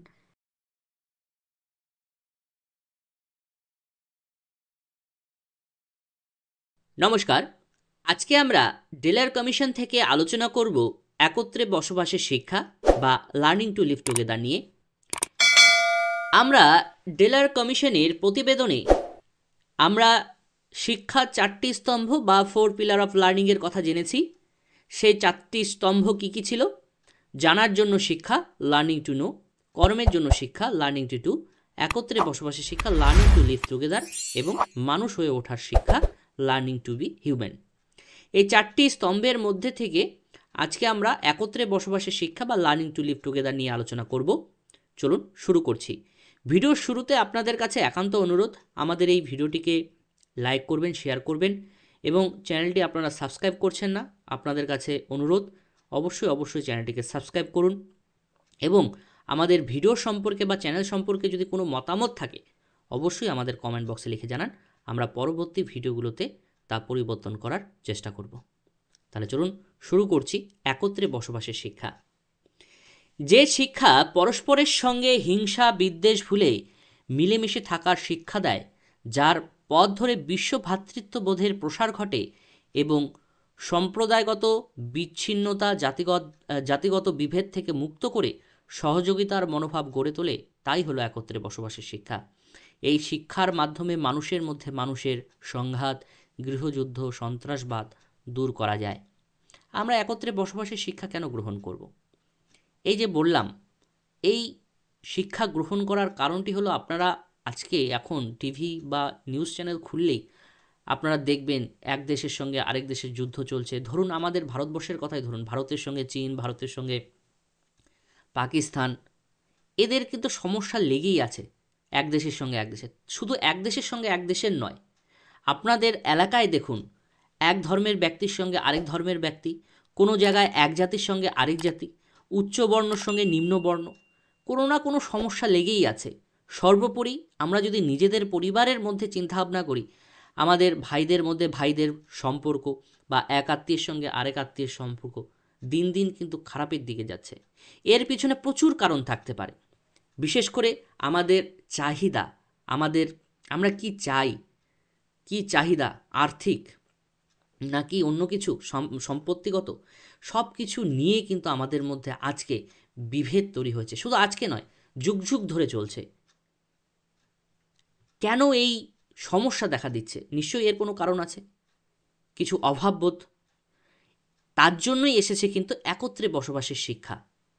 আমরা যাতে এই শিক্ষা গ্রহণ করে বা আমরা যাতে সবাই সব কিছু ভুলে মিলেমিশে থাকতে পারি, তার জন্যই কিন্তু একত্রে বসবাসের শিক্ষা বা লার্নিং টু লিভ টুগেদার। বা আমরা একসঙ্গে বসবাস করছি। আমাদের ভারতবর্ষে দেখুন এত ভাষাভাষী, এত ধর্মের লোক বসবাস করে, তবুও কিন্তু আমরা যুগ যুগ ধরে কিন্তু সবাই একসাথে বসবাস করছি। কিন্তু বাইরের অনেক দেশ দেখবেন এই ধরনের সমস্যা কিন্তু প্রতিনিয়ত লেগে আছে। আমাদের দেশেও আছে, সেগুলো বিশেষ করে বেশিরভাগ সব কিছুই রাজনৈতিক কারণে সংগঠিত হয়। অন্যথায় দেখবেন আমরা কিন্তু সবাই মিলেমিশেই কিন্তু বসবাস করছি। এই একত্রে বসবাসের শিক্ষা সম্পর্কে স্বামী বিবেকানন্দ কি বলেছে? ডেলার কমিশনের সময় তো স্বামী বিবেকানন্দ জীবিত ছিলেন না। তিনি তার মতো করে তার সময়ে একত্রে বসবাসের শিক্ষা সম্পর্কে কি বলেছিলেন? একত্রে বসবাসের শিক্ষার উদ্দেশ্য হলো শিক্ষার্থীদের মধ্যে একে অপরের প্রতি শ্রদ্ধা ভাব জাগরণ ঘটানো, যৌথ জীবন যাপনে সহায়তা করা এবং সমাজসেবায় উদ্বুদ্ধ হওয়া। এবার আমরা দেখি একত্রে বসবাসের শিক্ষার তাৎপর্য বা গুরুত্ব। কেন আমরা একত্রে বসবাসের শিক্ষা গ্রহণ করব? অবশ্যই আমাদের সমাজে বা আমাদের মধ্যে যে বিভেদ বিদ্বেষগুলো আছে আমাদের মধ্যেই আছে, সেগুলো যাতে দূর করে আমরা সবাই একসাথে বসবাস করতে পারি, তার জন্যই কিন্তু এই একত্রে বসবাসের শিক্ষার গুরুত্ব খুবই ইম্পর্টেন্ট। তাৎপর্য বা গুরুত্ব, 1 নম্বর গুরুত্ব কি বা তাৎপর্য কি? একতার ভাব তৈরি করা বা গঠন করা। এই শিক্ষা শিক্ষার্থীর মধ্যে একতা আনে। এই শিক্ষা মানব চরিত্রের মধ্যে হিংসা বিদ্বেষ স্বার্থপরতা প্রভৃতি অবাঞ্ছিত বৈশিষ্ট্যগুলো নিয়ন্ত্রণে রাখে। মানুষ মানুষের প্রতি সহানুভূতিশীল হয়। আমরা একত্রে বসবাসের শিক্ষা যদি গ্রহণ করি বা পাই, তাহলে কিন্তু আমাদের মনের মধ্যে একে অপরের প্রতি যে হিংসা বিদ্বেষ, এগুলো কিন্তু স্বার্থপরতা, এগুলো কিন্তু অনেকটা দমিয়ে আনা বা নিয়ন্ত্রণ করা সম্ভব। 2 নম্বর, কুসংস্কার দূর করা। সামাজিক সহযোগিতায় মানুষকে সচেতন করে। এই সচেতনতা তার মধ্য থেকে কুসংস্কার দূর করে সামাজিক মানুষ হিসেবে গড়ে তোলে। 3 নম্বর, বিভেদ দূরীকরণ। একত্রে বসবাসের শিক্ষায় জাতি, ধর্ম, বর্ণ প্রভৃতি বিভেদ দূর করে, এটা প্রকৃতি হয়েছে, এটা প্রভৃতি হতো, প্রভৃতি বিভেদ দূর করে মানুষকে একসঙ্গে বাঁচতে শেখায়। আমরা সবাই যেমন স্কুলে দেখবেন সবাই কিন্তু আমরা একই রকম জামা কাপড় পরে যাই, কে ধনী, কে কোন ধর্মের, কোন বর্ণের, এগুলো কিন্তু আমাদের স্কুলে কিন্তু এগুলো বোঝা যায় না। আমরা সবাই কিন্তু মিলেমিশে থাকি। সেজন্য স্কুল বা বিদ্যালয়কে কিন্তু বলা হয় সমাজের একটি ক্ষুদ্র সংস্করণ বিদ্যালয়। কারণ বিদ্যালয়ে গেলে প্রত্যেক জাতি, ধর্ম, বর্ণ, আর্থিক দিক থেকে যে যেমনই হোক না কেন, সবাই কিন্তু একই ছাতার তলায়, একই ক্লাসরুমে বসে কিন্তু আমরা শিক্ষা গ্রহণ করি। আমাদের বিদ্যালয় কিন্তু আমাদের একত্রে বসবাসের শিক্ষায় কিন্তু খুবই গুরুত্বপূর্ণ ভূমিকা রাখে। 4 নম্বর, সহযোগিতার মনোভাব গঠন। যখন বিভিন্ন মানব গোষ্ঠী একসঙ্গে মিলেমিশে বাঁচার তাগিদ অনুভব করে, তখনই তাদের মধ্যে শান্তি বজায় থাকে। তার ফলে সহযোগিতার যে ভাব, সেটি তাদের মধ্যে কিন্তু গড়ে ওঠে। 5 নম্বর, মূল্যবোধের সৃষ্টি। এই শিক্ষা ধর্ম, সামাজিক সংগঠন ও সাংস্কৃতিক বৈশিষ্ট্যের দিক দিয়ে সংহতি এবং ঐক্যবোধের সৃষ্টি করে। আমরা একসাথে যদি থাকি, চলাফেরা করি, তাহলে কিন্তু সাংগঠনিক, সামাজিক ভাব থেকে কিন্তু আমাদের একে অপরের সঙ্গে যে সহানুভূতিশীলতা, যে সাংস্কৃতিক যে বৈশিষ্ট্যগুলো, সেগুলো কিন্তু ভালো মতো কিন্তু প্রস্ফুটিত হবে। এখানে নাম্বারগুলো একটু ভুল হয়েছে, এটা 6 নাম্বার হতো। সহনশীল মনোভাব গঠন। এই শিক্ষা শিক্ষার্থীর মধ্যে সহনশীলতার মনোভাব গড়ে তোলে। ফলে সমাজে মানুষের প্রতি মানুষের, এক গোষ্ঠীর সঙ্গে আরেক গোষ্ঠীর বিদ্বেষ ভাব দূরীভূত হয়। আপনারা একটা জিনিস চিন্তা করুন, একই ছাদের তলায় আমরা মা বাবা ভাই বোনেরা থাকি, তারপরেও আমাদের মধ্যে কিন্তু কোনো না কোনো ঝগড়াঝাটি, মতবিরোধ কিন্তু লেগেই থাকে। বাড়ির লোকের সঙ্গে তো তাহলে থাকবেই। আমরা বাড়িতে সবাই সবার সঙ্গে যেভাবে আমরা মিলেমিশে থাকি, ঝগড়া তো হতেই পারে, কোনো না কোনো মতের অমিল হতেই পারে। তাই বলে কি আমরা একবার ঝগড়াঝাটি করে কি আমরা বাড়ি ছেড়ে চলে যাই, বা আমরা কারোর সঙ্গে কি মারপিট করি? তা তো নয়। তাহলে আমরা বাইরের কোনো লোকের সঙ্গে যদি আমাদের মতের অমিল হয়, তার সঙ্গে সে মতের অমিল হতেই পারে, সে তার মতামতকেও আমরা গুরুত্ব দেব, আমাদের মতামতটিও যে সঠিক সেইটাও গুরুত্ব দিয়ে আমরা বোঝানোর চেষ্টা করব সবাইকে। এইভাবেই কিন্তু আমরা একে অপরের সঙ্গে কিন্তু মিলেমিশে থাকতে পারবো। 7 নাম্বার, পারস্পরিক শ্রদ্ধার মনোভাব গঠন। একত্রে বসবাস করতে করতে একে অন্যের প্রতি মানুষ শ্রদ্ধাশীল হয়ে ওঠে। নিজের সংস্কৃতিকে ভালোবাসার সঙ্গে সঙ্গে অপরের সংস্কৃতি, শিক্ষা, ঐতিহ্যও শ্রদ্ধার চোখে থাকে। আসল কথা কি, আমাদের সমাজে এত অশিক্ষিত লোকের সমাহার, মানে ভরে গেছে এত অশিক্ষিত লোক, তারা জ্ঞান বুদ্ধি দিয়ে কিছু বোঝার চেষ্টা করে না। সেজন্যই কিন্তু এই শিক্ষার প্রয়োজন। আমরা সবাই যদি প্রকৃত শিক্ষিত হই, তাহলে কোনটা সঠিক কোনটা ব্যাঠিক, কোনো রাজনৈতিক দল বা কেউ আমাদের কোনো উল্টোপাল্টা বুঝিয়ে ম্যানিপুলেট করার চেষ্টা করছে কি না, আমাদের মধ্যে যদি শিক্ষা থাকে, তাহলে কিন্তু সেই জিনিসগুলো আমরা বুঝতে পারবো। সেই জন্য কিন্তু অবশ্যই, মানে শুধু একত্রে বসবাসের শিক্ষার জন্যই বলছি না, আমাদের কিন্তু প্রকৃত শিক্ষা কিন্তু গ্রহণ করা উচিত প্রত্যেককে। তাহলে কি হবে, যে যেইভাবেই আমাদের বোঝানোর চেষ্টা করুক না কেন, আমরা নিজের জ্ঞান বুদ্ধি দিয়ে কিন্তু সেই বিষয়গুলো কিন্তু বুঝবো, এবং আমাদের মধ্যে যে বিভেদগুলো, সেগুলো কিন্তু অনায়াসে কিন্তু দূর করা সম্ভব হবে। সেই জন্য শিক্ষা কিন্তু খুবই গুরুত্বপূর্ণ, আর সেই জন্যই কিন্তু এই একত্রে বসবাসের শিক্ষার আবির্ভাব। 8 নাম্বার, দেশাত্মবোধ জাগরণ। এই শিক্ষা শিক্ষার্থীকে দেশের প্রতি আগ্রহশীল করে তোলে। এই অনুরাগ দেশ সম্পর্কে জানতে, ভালোবাসতে শিক্ষার্থীকে শেখায়। এর ফলে শিক্ষার্থীর মধ্যে দেশাত্মবোধ জাগ্রত হয়। একজন অশিক্ষিত ব্যক্তি, সে তো জানেই না দেশ কি, বা কোনটা কি করার দরকার, কি করা দরকার না, কি করলে আমাদের দেশ আগাবে বা আমাদের সমাজ আগাবে, দেশের কথা তো দূর কথা, কি কাজ করলে নিজের পরিবারের সঙ্গে সঙ্গে নিজের এলাকার উন্নতি ঘটবে, আমরা সেই জিনিসটা জানিই না। আমরা যদি উন্নত হই, তাহলে আমাদের সঙ্গে সঙ্গে আমাদের সমাজেরও উন্নত হবে, সমাজের সঙ্গে সঙ্গে আমাদের দেশেরও কিন্তু উন্নত হবে। সেই জন্য শিক্ষা কিন্তু খুবই দরকার। আর শিক্ষা থাকলে কি হবে, আমাদের মনের মধ্যে প্রশ্ন জাগবে, এটা কেন, এটা কি করে হলো। তাহলে প্রশ্নের উত্তর খুঁজতে খুঁজতে অটোমেটিক্যালি কিন্তু আমাদের সেই জিনিসের প্রতি কিন্তু আমরা আগ্রহী হয়ে উঠব। সেই জন্যই এখানে বলছে, যে জিনিসের প্রতি আমরা আগ্রহী হয়ে উঠব, সেই সম্পর্কে আমরা জানবো, তাদের ভালোবাসবো। 9 নাম্বার, আন্তর্জাতিকতাবোধের শিক্ষা। বিশ্বযুদ্ধের মতো আন্তর্জাতিক সংকট দূর করতে আন্তর্জাতিকতাবোধের জাগ্রত করতে হবে। বিশ্ব শান্তি, বিশ্ব ভ্রাতৃত্ববোধ, সামাজিকতা, শান্তি, ন্যায় বিচার, সম অধিকার বোধ ইত্যাদির বিকাশ শিক্ষার মাধ্যমে সম্ভব। এইভাবে আন্তর্জাতিকতাবোধ গড়ে তোলা সম্ভব। এই যে এক দেশের সঙ্গে আরেক দেশের যে সমস্যা চলছে, সেই সমস্যা দূর করার জন্য কিন্তু আমাদের এই একত্রে বসবাসের শিক্ষা কিন্তু খুবই দরকার। জ্ঞানের অন্বেষণ। জ্ঞানের অন্বেষণ করা হলো এক প্রকার মানব ধর্ম। একত্রে বসবাসের মাধ্যমে এই জ্ঞান অন্বেষণের মনোভাব বেড়ে যায়। শিক্ষার্থীরা নতুন নতুন জ্ঞানের আলোকে আলোকিত হয়ে অজ্ঞতা দূরীকরণে ব্রতী হয়। আমরা যে জিনিসগুলো নিয়ে ঝগড়া করি, যে মতের অমিলগুলো নিয়ে আমরা ঝগড়া করি, আমরা যদি প্রকৃত শিক্ষিত হই, তাহলে সেই অমিলগুলো কী কারণে অমিল হচ্ছে সেগুলো কিন্তু আমরা না জেনে অযথা কিন্তু সবার সঙ্গে ঝগড়া করি যে কোনো টপিক নিয়ে। যদি আমরা জানি যার সঙ্গে আমরা ঝগড়াঝাটি করছি সেও যদি জানে, সে তার যুক্তি তর্ক দিয়ে সেই জিনিসগুলো কিন্তু আমাদের কাছে তুলে ধরতে পারবে, তাহলে অটোমেটিক্যালি কী হবে, আমাদের মধ্যে যে বিভেদ এগুলো কিন্তু দূর হবে। আর আমাদের মধ্যে বিভেদ থাকার কারণ একটাই হলো, আমরা অজ্ঞতা বশে আমরা ঝগড়াঝাটি করি। অজ্ঞতা বশে মানে না জেনে বুঝে আমাদের যেটা মনে হয় সেটার কোনো যুক্তি তর্ক নেই, খালি সেটাই চাপিয়ে দিতে চাই, সেই জন্য আমরা ঝগড়াঝাটি করি। স্বাধীনতা ব্যক্তিকে সক্রিয় ও গতিশীল করে। স্বাধীনতা ব্যক্তিকে সমাজের যে কোনো ধরনের কাজ করতে উদ্বুদ্ধ করে। 12 নম্বর, সমতাবোধের জাগরণ। সমতাই ব্যবধানকে হ্রাস করবে, ভেদাভেদ সরিয়ে বন্ধন আনবে, অজ্ঞতা দূর করবে। তাই এই শিক্ষার উদ্দেশ্য হলো একত্রে মিলেমিশে বসবাসের মধ্য দিয়ে শিক্ষার্থীদের মধ্যে সমতাবোধ জাগরণ ঘটানো। আমরা সবাই সমান, সবারই কিন্তু এই সমাজে প্রয়োজন আছে, তার এই শিক্ষার মাধ্যমে এটা কিন্তু বোঝাতে হবে বা বুঝতে হবে। 13 নম্বর, বিশ্বব্যাপী সংকট নিরসন। বিশ্বব্যাপী সংকট যেমন বিশ্ব তাপমাত্রা বৃদ্ধি, খনিজ তেল সংকট, পানীয় জলের সংকট ইত্যাদি সমস্যা মোচনের দায়িত্ব কোনো একা মানুষ, একটি দেশ বা সমাজের ক্ষেত্রে সম্ভব নয়। একত্রে বসবাসের নীতিতে সকলকে মিলে কিন্তু এই সমস্যা দূর করতে হবে। দেখবেন কোনো অভাব অনটনের সময় কিছু অসাধু ব্যবসায়ী, অসাধু লোক জিনিসপত্র মজুত করার চেষ্টা করে। এটা কি ঠিক? এটা কিন্তু ঠিক নয়।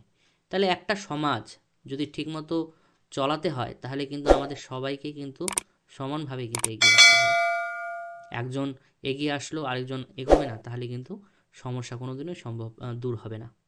সেই জন্য কিন্তু একটি সমাজের সবাই মিলেমিশে যদি আমরা সেই সমস্যার সমাধান করার চেষ্টা করি, তাহলে কিন্তু আমাদের মধ্যে কোনো সমস্যাই থাকবে না, বিভেদ থাকবে না।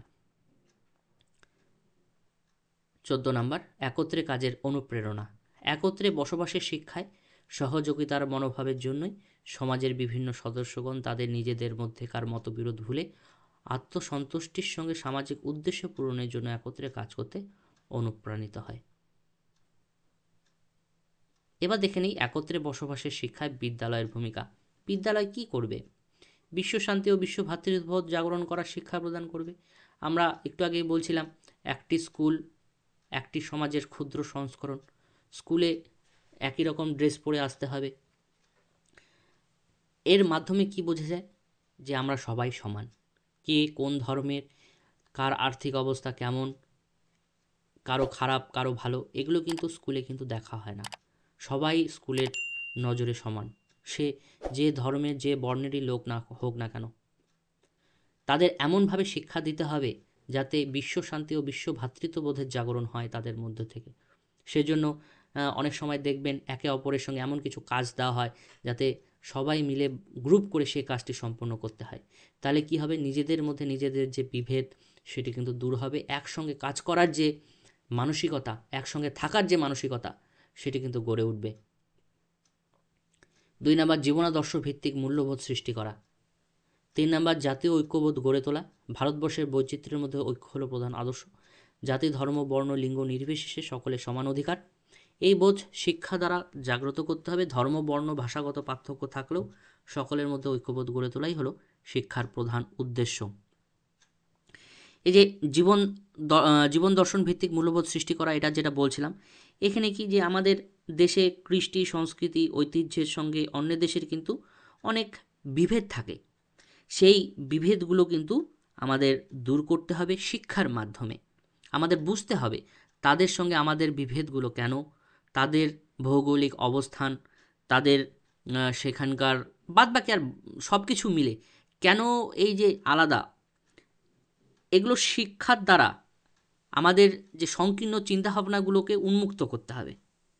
তার ফলে কিন্তু আমাদের যে শিক্ষার্থীদের মধ্যে একটা উদার মনোভাব কিন্তু তৈরি হবে এবং সবার প্রতি কিন্তু শ্রদ্ধা এবং ভালোবাসা জাগ্রত হবে। এবং যখন আমরা অন্যের সংস্কৃতি ঐতিহ্য সম্পর্কে জানব, তখন কি হবে, তাদের সংস্কৃতির মধ্যে কি কি আছে কি কি নেই সেগুলোও কিন্তু, সে সম্পর্কেও কিন্তু আমরা জানব। তার ফলে কি হবে, সেই সংস্কৃতির প্রতি বা সেই সমাজের প্রতি আমরা কিন্তু আরও বুঝতে পারবো। তার ফলে কি হবে, আমাদের একে অপরের প্রতি কিন্তু একটা শ্রদ্ধাভাব কিন্তু জাগ্রত হবে আস্তে আস্তে। 4 নম্বর পয়েন্টে কি, ধর্মনিরপেক্ষতার মনোভাব গঠন। আমাদের শিক্ষা ব্যবস্থার সব কিছুতেই ধর্মনিরপেক্ষ ভাব কিন্তু দেখাতে হবে। শিক্ষাক্ষেত্রে, পাঠ্যক্রমে সব কিছুতেই কিন্তু ধর্মনিরপেক্ষ ভাবটা যাতে থাকে সেদিকে দেখতে হবে। 5 নম্বর কি, পাঠ্যক্রম ও সহপাঠক্রমিক কার্যাবলী। বিদ্যালয় শিক্ষায় বিভিন্ন শ্রেণীতে যে সমস্ত বিষয় শিক্ষাসূচিতে আছে তার মধ্য দিয়ে শিক্ষার্থীদের গণতান্ত্রিক চেতনা, সহমর্মিতা, ধৈর্য, দেশপ্রেম ইত্যাদির গুণ অর্জন করতে হবে। এছাড়াও পাঠ্যক্রমে মধ্য দিয়ে যে বিষয়গুলো আছে সেই বিষয়গুলোর মধ্য দিয়ে যাতে শিক্ষার্থীদের মধ্যে সহানুভূতিশীলতা জাগ্রত হয় এবং সহপাঠক্রমিক কার্যাবলী যেমন শিক্ষামূলক ভ্রমণ, বিভিন্ন কালচারাল যে প্রোগ্রামগুলো হয়, দেশাত্মবোধক আলোচনা, সঙ্গীত, বিভিন্ন জাতীয় দিবস পালন, বৃক্ষরোপণ কর্মসূচি, এই যে কাজগুলো হয়, এই কাজগুলোর মধ্য দিয়ে সবাইকে ইনভলভ করে একে অপরের সাহায্যে সেই যদি কাজগুলো করা হয়, অটোমেটিক্যালি কিন্তু তাদের মধ্যে একটা যে একসঙ্গে চলার যে মনোভাব, এটি কিন্তু গড়ে উঠবে। আর এর পিছনে কিন্তু বিদ্যালয় কিন্তু খুবই গুরুত্বপূর্ণ ভূমিকা রাখে। 6 নম্বরটা কী হচ্ছে, সহযোগিতামূলক মানসিকতা গড়ে তোলা। সহযোগিতামূলক মানসিকতা, এমন কিছু কাজকর্ম করাবো শিক্ষার্থীদের দিয়ে স্কুলে, যেমন বৃক্ষরোপণ কর্মসূচি বা কোনো প্রোগ্রাম পরিচালনা করা, বিভিন্ন ক্ষেত্রে বা কোনো প্রতিযোগিতামূলক কাজকর্মের মাধ্যমে শিক্ষার্থীদের মধ্যে কিন্তু সহযোগিতামূলক যে মানসিকতা সেগুলো কিন্তু গড়ে তোলা সম্ভব। 7 নম্বর কী হচ্ছে, জাতীয় সংহতি গঠন। 8 নম্বর বিশ্বব্যাপী সংকট নিরসন ঘটাবে এই শিক্ষার মাধ্যমে। 9 নম্বর সামাজিক সমস্যা নিরসন করতে বিদ্যালয় শিক্ষায় পরিবেশ সংরক্ষণ, পরিবেশ দূষণ প্রতিরোধ, সমাজসেবামূলক নানা কাজ যুক্ত থাকে। এসবের মধ্য দিয়ে শিক্ষার্থীর সমাজ সচেতন হয়ে ওঠে। অনেক সময় নিয়ে আলোচনা করলাম, আশা রাখছি ভিডিওটি আপনাদের ভালো লেগেছে। যদি ভালো লাগে অবশ্যই লাইক করবেন, শেয়ার করবেন।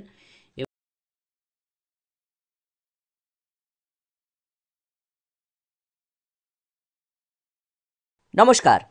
আজকে আমরা ডেলার কমিশন 1996-এ যে প্রতিবেদনটি পেশ করেছে সেখানে শিক্ষার যে 4টি স্তম্ভ বা 4 পিলার অফ লার্নিংয়ের কথা জেনেছি। জানার জন্য শিক্ষা, কর্মের জন্য শিক্ষা, একত্রে বসবাসের শিক্ষা, মানুষ হয়ে ওঠার শিক্ষা। তার মধ্য থেকে 4 নম্বর মানুষ হয়ে ওঠার শিক্ষা, লার্নিং টু বি হিউম্যান। এই টপিকটি নিয়ে আমরা আলোচনা করব। আপনাদের বলে রাখি, ইতিপূর্বে আমরা বাদবাকি যে 3টি জানার জন্য শিক্ষা, কর্মের জন্য শিক্ষা, একত্রে বসবাসের শিক্ষা, এর ভিডিওগুলি অলরেডি বানিয়েছি এবং তার লিঙ্কগুলো আমরা এই ভিডিও ডেসক্রিপশন বক্সে দিয়ে দিচ্ছি, আপনারা সেখান থেকে পেয়ে যাবেন। আজকে আমরা আলোচনা করব মানুষ হয়ে ওঠার শিক্ষা, লার্নিং টু বি হিউম্যান। নামের থেকেই আমরা বুঝতে পারছি যে শিক্ষার মাধ্যমে আমরা প্রকৃত মানুষ হয়ে উঠব, সেই শিক্ষার কথা এখানে বলা হয়েছে। বিস্তারিতভাবে বলতে গেলে মানুষ হয়ে ওঠার সংজ্ঞায় আমরা দেখি কি, মানুষ হয়ে ওঠার শিক্ষা বলতে বোঝায় সেই শিক্ষাকে যার মাধ্যমে শিক্ষার্থীর ব্যক্তিত্ব, সামাজিক বোধ, ভ্রাতৃত্ববোধ, সহমর্মিতাবোধ, সামাজিক মূল্যবোধ, সংস্কৃতির সংরক্ষণ, নৈতিকতা, পারস্পরিক সহযোগিতা প্রভৃতি গুণের বিকাশ ঘটে, তাকে মানুষ হয়ে ওঠার শিক্ষা বলে। এই শিক্ষার মূল কথা হলো মূল্যবোধ গড়ে তোলা। মানুষ হয়ে ওঠার শিক্ষা গ্রহণ করা মানে এই নয় যে আমরা পড়াশোনা করলাম, কোনো ডিগ্রি অর্জন করলাম, যে কোনো একটা নির্দিষ্ট ইনস্টিটিউটে গিয়েই এই শিক্ষাটা গ্রহণ করলাম, তা নয়। মানুষ হয়ে ওঠার শিক্ষা এমন একটি শিক্ষা যেটি আমরা পরিবার থেকে, সমাজের থেকে, স্কুল, কলেজ, সব যে কোনো জায়গা থেকে আমরা পেতে পারি। শিক্ষা কথাটা এখানে ব্যবহার হয়েছে তার মানে এটা ধরে নেবেন না যে শুধুমাত্র পুঁথিকেন্দ্রিক বা বিদ্যালয় কেন্দ্রিক বাঁধা ধরা নিয়মের মধ্যে কোনো শিক্ষার কথা বলা হচ্ছে। তাহলে যে শিক্ষার মাধ্যমে বা যেভাবে আমাদের মধ্যে, মানুষের মধ্যে আমাদের ব্যক্তিত্বের গুণগত মান বৃদ্ধি হবে, আমাদের একে অপরের সঙ্গে যে ভ্রাতৃত্ববোধ এটি ভালো থাকবে, সামাজিক মূল্যবোধ, আমাদের সংস্কৃতির প্রতি আমাদের জ্ঞান থাকবে এবং একে অপরের সহযোগিতায় আমরা সমাজে বেঁচে থাকব, সেই শিক্ষাটা আমরা পরিবারের কাছ থেকেও যদি পাই বা যেখান থেকেই পাই, সেই শিক্ষাটাকেই বলা হচ্ছে মানুষ হয়ে ওঠা শিক্ষা বা লার্নিং টু বি হিউম্যান। এখন প্রশ্ন হচ্ছে মানুষ হয়ে ওঠার শিক্ষার প্রয়োজনীয়তা কি? আমরা কেন মানুষ হয়ে ওঠার শিক্ষাটা গ্রহণ করব? মানে সেটি পরিবারের কাছ থেকেই হোক, আত্মীয় স্বজনের কাছ থেকেই হোক, সমাজের কাছ থেকে হোক, যেখান থেকেই হোক না কেন, এই শিক্ষা, মানুষ হয়ে ওঠার শিক্ষা দিয়ে আমাদের কী লাভ? প্রথমত, প্রকৃত মানুষেরাই বেশিরভাগ ক্ষেত্রে শারীরিক দিক থেকে সুস্থ ও সবল হয়ে ওঠেন। তাহলে প্রকৃত মানুষ তারা তাদের শারীরিক সুস্থতা বজায় রাখার জন্য ব্যায়াম করেন, যোগ করেন, যোগাসন করেন, বিভিন্নভাবে নিজের শরীর সুস্থ রাখার চেষ্টা করেন। সেজন্য আমাদের প্রকৃত মানুষ হওয়ার যে শিক্ষা সেটা প্রয়োজন। 2 নাম্বার, এদের মনের বিকাশ স্বাভাবিকভাবেই এই ধরনের মানুষ চলতে থাকে বা বেড়ে ওঠে বা বিকাশ লাভ করে। 3 নাম্বার, এরা সহজে সমাজে সব ধরনের পরিবেশের সঙ্গে নিজেদের মানিয়ে নিতে পারে। মানুষ হয়ে ওঠার শিক্ষায় যদি আমরা প্রকৃত শিক্ষিত হই, সবার সাথে ভালোভাবে চলি, এই যে প্রথমেই আমরা সংজ্ঞা কী বললাম, ভ্রাতৃত্ববোধ, সহমর্মিতাবোধ, সামাজিক মূল্যবোধ, সংস্কৃতির সংরক্ষণ, ব্যক্তিত্ব, এগুলো যদি আমাদের ঠিক করতে মানে ঠিক থাকে এই শিক্ষার মাধ্যমে, তাহলে কি হবে? আমরা যে কোনো পরিবেশে গিয়ে, একটা যদি নতুন পরিবেশে যাই, সেই পরিবেশটা তো আমার অনুকূলে হবে না, আমার তো প্রতিকূলে হবে। সেখানে আমরা নিজেকে মানিয়ে নিয়ে যদি সেখানে সোজাসাপটা কথায় অভিযোজন করা, অ্যাডজাস্টমেন্ট যেটাকে বলে, অ্যাডজাস্ট করে যদি চলতে পারি, তাহলেই তো আমরা বলবো যে আমরা প্রকৃত মানুষ। কিন্তু অনেক দেখবেন ব্যক্তি আছে যারা সব সময় কমপ্লেন করে যে কোনো বিষয়, এটা ভালো না, ওটা ভালো না, এই না সেই না। আমরা যেই পরিবেশে গেছি, ভালো না থাকার পিছনে তার তো কোনো না কোনো কারণ থাকতে পারে, সেই কারণটা অনুধাবন করে সেগুলো সলভ করা প্রয়োজন। কিন্তু আমরা শুধু কমপ্লেন করি, কিন্তু সলভ করার কোনো প্রচেষ্টা করি না। কিন্তু প্রকৃত মানুষেরা সেই সমস্যাগুলো অনুধাবন করে সেই মতো করে চলার চেষ্টা করে এবং সেই সমস্যাগুলোও কিন্তু দূর করার চেষ্টা করে। 4 নাম্বার, এদের নীতিবোধ যেমন প্রবল হয়, তেমনি অধিকাংশ ক্ষেত্রে এদের মধ্যে আধ্যাত্মিক চেতনারও প্রকাশ দেখা যায়। 5 নাম্বার, এরা সুনাগরিক হয় এবং রাষ্ট্রের আইন কানুন এবং সংবিধান মেনে চলে। দেখবেন আনসোশ্যাল লোকেরা, যারা সমাজের ক্ষতিকারক লোক বলে আমরা নির্ধারণ করি, দেখবেন প্রত্যেকটি জায়গায়, প্রত্যেকটি সমাজে এরকম কিছু না কিছু লোক থাকবেন যে কাউকে কোনো পরোয়া করে না, অনিষ্ট করে বেড়ায়, কোনো নিয়ম কানুন মানে না। তাদের দ্বারা কিন্তু আমরা অতিষ্ঠ। সেই জন্য সেই সব ব্যক্তির মধ্যে যদি ধরুন নীতিবোধ, কি করা দরকার, কি করা দরকার না, কি করণীয় নেই, কোনটা সমাজের পক্ষে ভালো, কোনটা ভালো না, এই জ্ঞানটি যদি তার মধ্যে থাকে, তাহলে দেখবেন অটোমেটিক্যালি তার মধ্য থেকে যে খারাপ গুণগুলো আছে সেগুলো কিন্তু বের হয়ে যাবে। তাহলে সেই ব্যক্তিটি যদি মানুষ হয়ে ওঠার শিক্ষায় শিক্ষিত হয়, অবশ্যই সে সমাজের কথা ভাববে, সমাজের লোকের কথা ভাববে, কার কোনটাতে অসুবিধা নয় সেগুলো বুঝে সে কাজ করবে, আইন কানুন মেনে, সংবিধান মেনে কিন্তু চলবে। যদি কোনো জিনিসের সমস্যা হয়, সেগুলো আলোচনার মাধ্যমে বা অন্য কোনো পরিস্থিতিতে সবাই মিলে সেটি সমাধান করার চেষ্টা করবে, কিন্তু অনিষ্ট করবে না কারো। 6 নম্বর পয়েন্টে কী বলছে, এই সকল ব্যক্তি বিভিন্ন বিষয়ে জ্ঞান সঞ্চয় করে থাকে। এরা মনে করে জ্ঞান অজ্ঞতার অন্ধকার দূর করে মানুষকে সত্য ও ন্যায়ের আলোর পথে পরিচালিত করে। সোজাসাপটা কথা, মানুষকে কুসংস্কারের মতো অন্ধকার জগৎ থেকে বেরিয়ে নিয়ে আসতে সাহায্য করে এই ধরনের শিক্ষা। এরা সহানুভূতিশীল হন সবার প্রতি। প্রকৃত মানুষ জ্ঞান সঞ্চয় এবং কর্মদক্ষতা অর্জনের মাধ্যমে দেশের উৎপাদন বৃদ্ধিতে সহায়তা করে। 9 নম্বর, এরা সামাজিক ঐতিহ্যের প্রতি শ্রদ্ধাশীল হন, ঐতিহ্যের সংরক্ষণ ও উন্নয়নে সাহায্য করেন। 10 নম্বর, এরা জাতি, ধর্ম, বর্ণ, ভাষা নির্বিশেষে একসঙ্গে মিলেমিশে থাকে।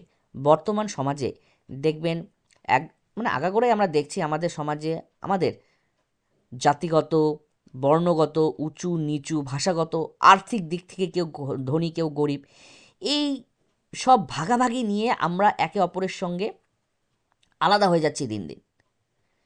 কিন্তু আমরা কিন্তু চিন্তা করে দেখুন, যে যে বর্ণেরই হোক না কেন, সে যে ধর্মেরই হোক না কেন, তার আর্থিক অবস্থা যেমনই হোক না কেন, আমাদের লাইফে কোনো না কোনো সময় এদের সবারই কিন্তু কোনো না কোনোভাবে প্রয়োজনে কিন্তু এরা আসে। যেহেতু আমরা সমাজবদ্ধ জীব, তাহলে কিন্তু সবাইকে আমাদের নিয়ে চলতে হবে। আমরা একা কোনো সময় চলতে পারবো না। সেজন্য জাতি ধর্ম নির্বিশেষে সে যে কোনো ভাষাভাষীর লোক হোক না কেন, সবাই মিলেমিশে থাকার যে শিক্ষা, এটা কিন্তু মানুষ হওয়ার শিক্ষার থেকে আমরা পাই। 11 নম্বর, প্রকৃত মানুষ শিক্ষিত হওয়ার পাশাপাশি সুব্যক্তিত্বের অধিকারী হয়। অবশ্যই সুব্যক্তিত্ব মানে কি? একজনকে দেখে, তার কথাবার্তা শুনে, তার ড্রেস আপ, তার চলন ফরন দেখে, সে তার অন্য কারোর সঙ্গে কীভাবে মিশছে, এগুলো দেখে আমরা বুঝতে পারি সেই লোকটি বা সেই ব্যক্তিটি, তার চরিত্রটি ভালো না খারাপ। অবশ্যই যদি তার চরিত্রটি ভালো হয়, তার প্রতি আমাদের কত শ্রদ্ধা জাগে, তাকে আমরা অন্ধের মতো ফলো করি, তার মতো হওয়ার চেষ্টা করি। অপরপক্ষে দেখুন, যে ব্যক্তি তার কথাবার্তার সঙ্গে তার আদব কায়দার মিল নেই, সবসময় উল্টোপাল্টা কথা বলে, মিথ্যা কথা বলে, তাকে কিন্তু আমরা সমাজের থেকে, মানে আমরা ওরা আমাদের চোখের সামনেই আমরা ওকে সহ্য করতে পারি না, বা আমরা সমাজের মধ্যেই ধরি না ওকে। তাহলে যে প্রকৃত শিক্ষিত হবে, জ্ঞানী হবে, তার ব্যক্তিত্ব কিন্তু তার চরিত্রের মধ্যেই কিন্তু ফুটে উঠবে তার ব্যক্তিত্ব। তাহলে প্রকৃত মানুষের শিক্ষিত হওয়া ব্যক্তিরা, মানে প্রকৃত শিক্ষিত ব্যক্তিরা, মানুষ হওয়ার শিক্ষিত ব্যক্তিদের যে ব্যক্তিত্ব, এটা কিন্তু খুব উন্নত হয়। এবার আমাদের মানুষ হয়ে ওঠার শিক্ষার তাৎপর্য সম্পর্কে বা গুরুত্ব সম্পর্কে জানি। আমরা আলোচনার মধ্যে অনেক কিছুই বলে দিয়েছি, পয়েন্টগুলো খালি দেখে নিই। 1 নাম্বার, সহজাত সম্ভাবনাগুলির বিকাশ ঘটানো। এই শিক্ষা আমাদের মনের ভিতরে বা আমাদের চাহিদা সামর্থ্য অনুযায়ী যে ঘটনাগুলো বা যে কাজগুলো আমরা করতে পারি, তার বিকাশ ঘটানোর ক্ষেত্রে এই শিক্ষাটা খুবই ভূমিকা রাখে। সামাজিক বিকাশ সাধন বলতে প্রত্যেকটি সমাজের কিছু নিয়ম কানুন থাকে, সেই নিয়ম কানুন মেনে চলতে হয়। এই ধরনের শিক্ষা সেই সমাজের নিয়ম কানুন মেলে সবার সাথে কাঁধে হাত মিলিয়ে, হাতে হাত মিলিয়ে আমাদের চলতে সাহায্য করে। প্রত্যেকটি সমাজে দেখবেন, কোনো সমাজে কি পোশাক আশাক পরবে, কি খাওয়া দাওয়া করবে, কি ধরনের কালচারাল অ্যাক্টিভিটিসের সঙ্গে যারা যুক্ত হবে, দেখবেন অনেক কিন্তু বিভিন্ন জায়গায় কিন্তু বিভিন্ন রকম হয়। দেখবেন সবাই মিলেমিশে কিন্তু সবাই কিন্তু থাকার চেষ্টা করে। 3 নাম্বার, জ্ঞানের ব্যবহার। 4 নাম্বার হলো বিজ্ঞান মনস্ক করে তোলা। 5 নাম্বার, গণতান্ত্রিক মনোভাব গঠন হয়। 6 নাম্বার, পরিবর্তনশীল ও নমনীয়তা আসে আমাদের মধ্যে, এবং পরিবর্তনশীল পরিবেশে নিজেকে মানিয়ে নিতে পারি, মানে অভিযোজন করতে পারি, এবং এই ধরনের শিক্ষায় শিক্ষিত ব্যক্তিরা নমনীয় স্বভাবের হয়, তার মন নরম প্রকৃতির হয়। 7 নাম্বার, সৃজনশীলতার বিকাশ ঘটে। 8 নাম্বার, জাতীয়তাবোধ গঠন হয়। 9 নাম্বার, আন্তর্জাতিকতা বোধের জাগরণ হয় এই শিক্ষার মাধ্যমে। জাতীয়তাবোধ এবং জাতিকতাবোধের মানেটা হচ্ছে, মানুষ হয়ে ওঠার শিক্ষায় আমরা বর্তমানে যে এক দেশের সঙ্গে এক দেশের যুদ্ধ দেখছি, এক দেশের সঙ্গে এক দেশের বিভিন্ন যে ভেদাভেদ, এগুলো দূর করে একসঙ্গে কি করে থাকা যায়, সেই ধরনের শিক্ষা কিন্তু আমরা এই শিক্ষা থেকে পাই। এবার আমাদের আলোচনার বিষয় হলো মানুষ হয়ে ওঠার শিক্ষার উদ্দেশ্য পূরণে বিদ্যালয়ের ভূমিকা। 1 নাম্বার হলো, শিক্ষা ব্যবস্থার ভিত্তি হবে ব্যক্তির বৈষম্য অনুযায়ী। আমরা সবাই আলাদা, কেউ একে অপরের সঙ্গে এক নয়, সবার চিন্তাভাবনা এক নয়, সবার সামর্থ্য একরকম নয়। তাহলে প্রতিটি ব্যক্তি ও অন্য ব্যক্তির থেকে রুচি, মানসিকতা, আগ্রহ, সামর্থ্যর দিক থেকে আলাদা। তাই বিদ্যালয়ে সঠিক শিক্ষাদান তখনই হবে যখন ব্যক্তিভিত্তিক প্রতিটি শিশুর পরিপূর্ণ বিকাশ ঘটবে। তাহলে আমরা এক ধরনের শিক্ষায় যদি শিক্ষা দিতে থাকি, তাহলে কিন্তু সেটা কিন্তু ঠিক হবে না। কেউ সায়েন্স গ্রুপ ভালোবাসে, কেউ আর্টস গ্রুপ ভালোবাসে, কেউ খেলতে ভালোবাসে, কেউ নাচ গান করতে ভালোবাসে, কেউ আর্ট করতে ভালোবাসে। এই সবের যে পার্থক্য, এই পার্থক্য নিয়েই কিন্তু প্রত্যেকটি ব্যক্তি বেড়ে ওঠে। তার এই ডিফারেন্সগুলো লক্ষ্য রেখে সবাইকে তার মতো করে, তার আগ্রহ অনুযায়ী, শুধু আগ্রহ থাকলে হবে না, সে সেই জিনিসটি করতে পারবে কি না, সেই দিকে লক্ষ্য রেখে যদি আমরা শিক্ষা দেই, তাহলেই কিন্তু সেই শিক্ষাটা সফল হবে এবং পরিপূর্ণ হবে সেই শিক্ষার্থীর কাছে, এবং সে আনন্দ সহকারে কিন্তু সেই শিক্ষাটা গ্রহণ করবে। কিন্তু বর্তমানে আমরা অনেকেই দেখি আমরা চাপিয়ে দিই শিক্ষা, না তোমাকে এই সায়েন্স নিয়ে পড়তে হবে, না তোমাকে এই জিনিসটি নিয়ে পড়তে হবে, এই করতে হবে, সেই করতে হবে। এটা কিন্তু ঠিক না। তার সামর্থ্য এবং চাহিদা অনুযায়ী তাকে যে কোনো জিনিস শিখতে দেওয়া উচিত। 2 নাম্বার, অভিযোজনে সক্ষম করে তোলা। অভিযোজনে সক্ষম বলতে নিজেকে পরিবর্তনশীল পরিবেশে মানিয়ে নিয়ে চলতে পারাটাকেই বলা হচ্ছে অভিযোজন করা। তাহলে বিদ্যালয়ের শিক্ষা হবে এমন যাতে শিক্ষার্থীরা সমাজের একটি বিষয়ে নিজেদেরকে সঙ্গতি বিধান করতে সক্ষম হয়। তাই তো বিদ্যালয়কে সমাজের ক্ষুদ্র সংস্করণ বলা হয়। এটা একটু বিস্তারিত বলি। অভিযোজন মানে আগেই বললাম যে পরিবর্তনশীল পরিবেশে নিজেকে মানিয়ে নেওয়া। পরিবর্তনশীল পরিবেশ মানে এমন হতে পারে যে আমরা কোনো একটি নতুন পরিবেশে গেলাম কোনো কাজের জন্য, পড়াশোনার জন্য বা চাকরি বাকরির জন্য। আবার আমাদের দেশে বা আমাদের পৃথিবীতে এত জাতি, এত ভাষা, এত বর্ণ, সবার সঙ্গে মিলেমিশে একসাথে থাকা চারটিখানি কথা নয়। কিন্তু আমরা যাদের সঙ্গে থাকবো তাদের চিন্তাভাবনা, তারা কি চায়, কি ভালোবাসে, সব কিছু চিন্তাভাবনা করে দেখে তাদের সঙ্গে মানিয়ে নিয়ে যখন আমরা চলতে পারবো সেটাকেই বলা হচ্ছে অভিযোজন করা। তাহলে এই জিনিসটা বিদ্যালয় থেকেই আমরা শিখি। কারণ একটা বিদ্যালয়ে একই ধরনের পোশাক পরা হয়, বিভিন্ন ধর্মের, বিভিন্ন বর্ণের, বিভিন্ন আর্থিক পরিস্থিতির থেকে শিক্ষার্থীরা একই ছাতার তলায় যখন পড়াশোনা করবে তাদের মধ্যে কিন্তু ভেদাভেদ কিন্তু দূর হয়ে যায়। সেজন্যই বলা হয় যে বিদ্যালয় হলো সমাজের ক্ষুদ্র সংস্করণ। কারণ একটি নির্দিষ্ট জায়গায় যদি যাই তাহলে সেখানে এক জায়গাতেই বিভিন্ন ধর্মের লোক পাবো, বিভিন্ন বর্ণের লোক পাবো, ভাষার দিক থেকেও কিছু কিছু জিনিস আমরা আলাদা দেখতে পাবো। আশা রাখছি বুঝতে পেরেছেন পয়েন্টটি। 3 নাম্বার, উৎপাদনমুখী করে তোলা। অবশ্যই উৎপাদনমুখী আমাদের সবাইকে, আমরা যদি সবাই উৎপাদনশীল হয়ে উঠি না, আমরা তো অবশ্যই আমরা যদি নতুন নতুন কিছু তৈরি করতে পারি, সে যে সেক্টরই হোক না কেন বা যে বিষয়ই হোক না কেন, যদি আমরা নতুন নতুন জিনিস তৈরি করি আমরা তো উন্নত হবই। আমাদের সঙ্গে সঙ্গে আমাদের সমাজের উন্নয়ন হবে এবং সমাজের সঙ্গে সঙ্গে দেশেরও কিন্তু উন্নয়ন হবে। তাহলে এখানে কি বলেছে দেখি, মানব সম্পদের উন্নয়ন ঘটানোই হলো শিক্ষার কাজ। শিক্ষার্থীদের উৎপাদনমুখী করে নিজের ও দেশের উন্নতি সম্ভব হয়। এর ফলে শিক্ষার্থীরা শ্রমের প্রতি মর্যাদা দিতে শিখবে এবং উৎপাদনে আগ্রহী হবে। আশা রাখছি বুঝতে পেরেছেন। 4 নাম্বার, মূল্যবোধের শিক্ষা। প্রকৃত মানুষ এবং দেশের পরিচয় বহন করে মূল্যবোধ। মূল্যবোধের শিক্ষার মাধ্যমে শিশুদের নৈতিকতা, সহানুভূতি, সততা ইত্যাদি গুণের বিকাশ ঘটানো বর্তমান শিক্ষা ব্যবস্থায় করা উচিত বা হয়। মানে শিক্ষাটা এমন হবে যাতে একে অপরের সঙ্গে সহানুভূতিশীল, সে সততার অধিকারী হয়, সবসময় প্রত্যেকের মধ্যে নৈতিকতা জাগ্রত হয়, এই ধরনের শিক্ষা। এবং সর্বোপরি শিক্ষাটার মাধ্যমে যাতে মূল্যবোধের বিকাশ ঘটে, তাহলে কিন্তু এই শিক্ষাটা সফল হবে। এই শিক্ষাটায় ব্যবস্থা করতে বলা হয়েছে তার। 5 নাম্বার, গণতান্ত্রিক আদর্শের প্রভাব। প্রতিটি শিশু গণতান্ত্রিক ব্যবস্থার মধ্য দিয়ে বেড়ে ওঠে, তাই শিক্ষার দ্বারা এই ব্যবস্থাকে উন্নত করতে হবে। বিদ্যালয়ের কাজ হবে প্রতিটি শিশুর মধ্যে সঠিক শিক্ষার মাধ্যমে সুষ্ঠু গণতন্ত্রের আদর্শবোধ জাগানো। 6 নাম্বার, সামাজিক প্রতিষ্ঠা লাভ। বিদ্যালয় বিভিন্ন কর্মসূচির মাধ্যমে সমাজের কোনটি ঠিক বা কোনটি ভুল তার ধারণা জন্মালে তারা সমাজ গঠনের কাজে কিন্তু লিপ্ত হবে। একটা জিনিস আমরা দেখতে পেরেছি যে সমাজের কোনো কিছু পরিবর্তন যদি আনতে হয় না, শিক্ষার দ্বারা কিন্তু সেই পরিবর্তনটা যদি আনা যায় তাহলে কিন্তু সেটা খুব ভালো হয়। আগে আমাদের দেশে প্রচুর কুসংস্কার ছিল, এখনও আছে, প্রচুর ছিল, এবং সেগুলোই কিন্তু শিক্ষার দ্বারা দূর করা কিন্তু সম্ভব হয়েছে। কেমন?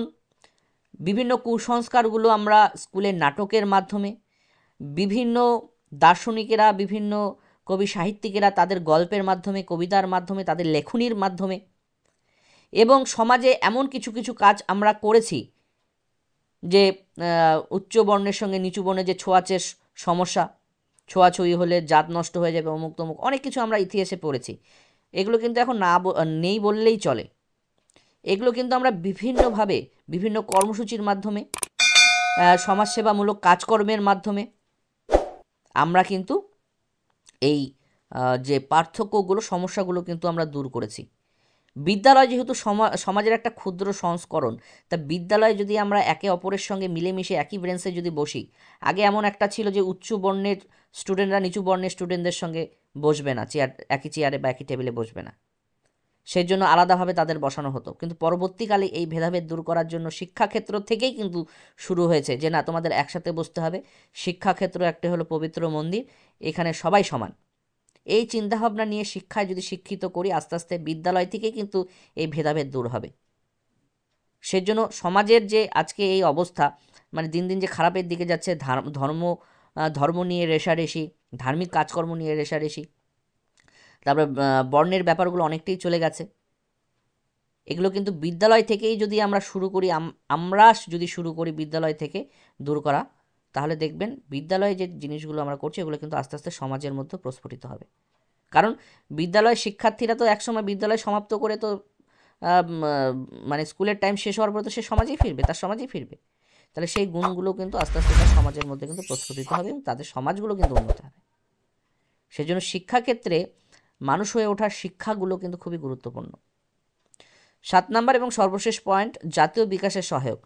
বিদ্যালয় শিক্ষার্থীদের এমন শিক্ষা দিতে হবে যাতে তাদের মনে জাতির প্রতি একাত্মবোধ, সহানুভূতি জাগ্রত হয় এবং জাতীয় বিকাশে তারা অংশগ্রহণ করে। শিক্ষা ব্যবস্থার মধ্যে, পাঠ্যক্রমের মধ্যে বা কারিকুলামের মধ্যে আমাদের ভারতবর্ষ সম্পর্কে, যেহেতু আমরা ভারতবর্ষ থেকে পড়ছি জিনিসটি, তাহলে আমাদের ভারতবর্ষের গুণগুলো বা কী কী আছে সেই বিষয়গুলো আমাদের তুলে ধরতে হবে, যার দ্বারা শিক্ষার্থীরা আগ্রহ সহকারে সেই বিষয়গুলো সম্পর্কে জানবে এবং ভারতবর্ষকে উন্নত করার জন্য যে যে পন্থাগুলো অবলম্বন করা প্রয়োজন সেই পন্থাগুলো তারা অবলম্বন করার চেষ্টা করবে। আজকের লেকচার এখানেই আমরা শেষ করছি। আশা রাখছি এই লেকচারটি আপনাদের খুব ভালো লেগেছে। যদি ভালো লাগে, ভালো লাগতেও পারে, ভালো নাও লাগতে পারে, আপনার কমেন্ট বক্সে লিখে জানান যে আমার লেকচারগুলো আপনাদের ভালো লাগছে কি না। যদি ভালো না লাগে আমরা অন্যভাবে সেই লেকচারগুলো আনার চেষ্টা করব। ভিডিওটি বড় হয়ে যাচ্ছে, কিন্তু আলোচনা করলে তো একটু বড় হবেই। আপনাদের যদি নোট প্রয়োজন হয় এই ভিডিওটি পজ করে করে নোটগুলো লিখে নিতে পারেন। পরবর্তীতে আমরা পিডিএফ দিয়ে দেবো, ডেসক্রিপশন বক্সে লিঙ্ক পেয়ে যাবেন পিডিএফে। আর আপনাদের কাছে অনুরোধ, আমাদের চ্যানেলটিকে সাবস্ক্রাইব করুন, ভিডিওটি লাইক করুন, শেয়ার করুন, আর ভালো লাগলে তো কমেন্টে আমাদের জানান। সবাইকে অসংখ্য ধন্যবাদ জানিয়ে ভিডিওটি এখানে শেষ করছি। সবাই ভালো থাকবেন, সুস্থ থাকবেন। ধন্যবাদ।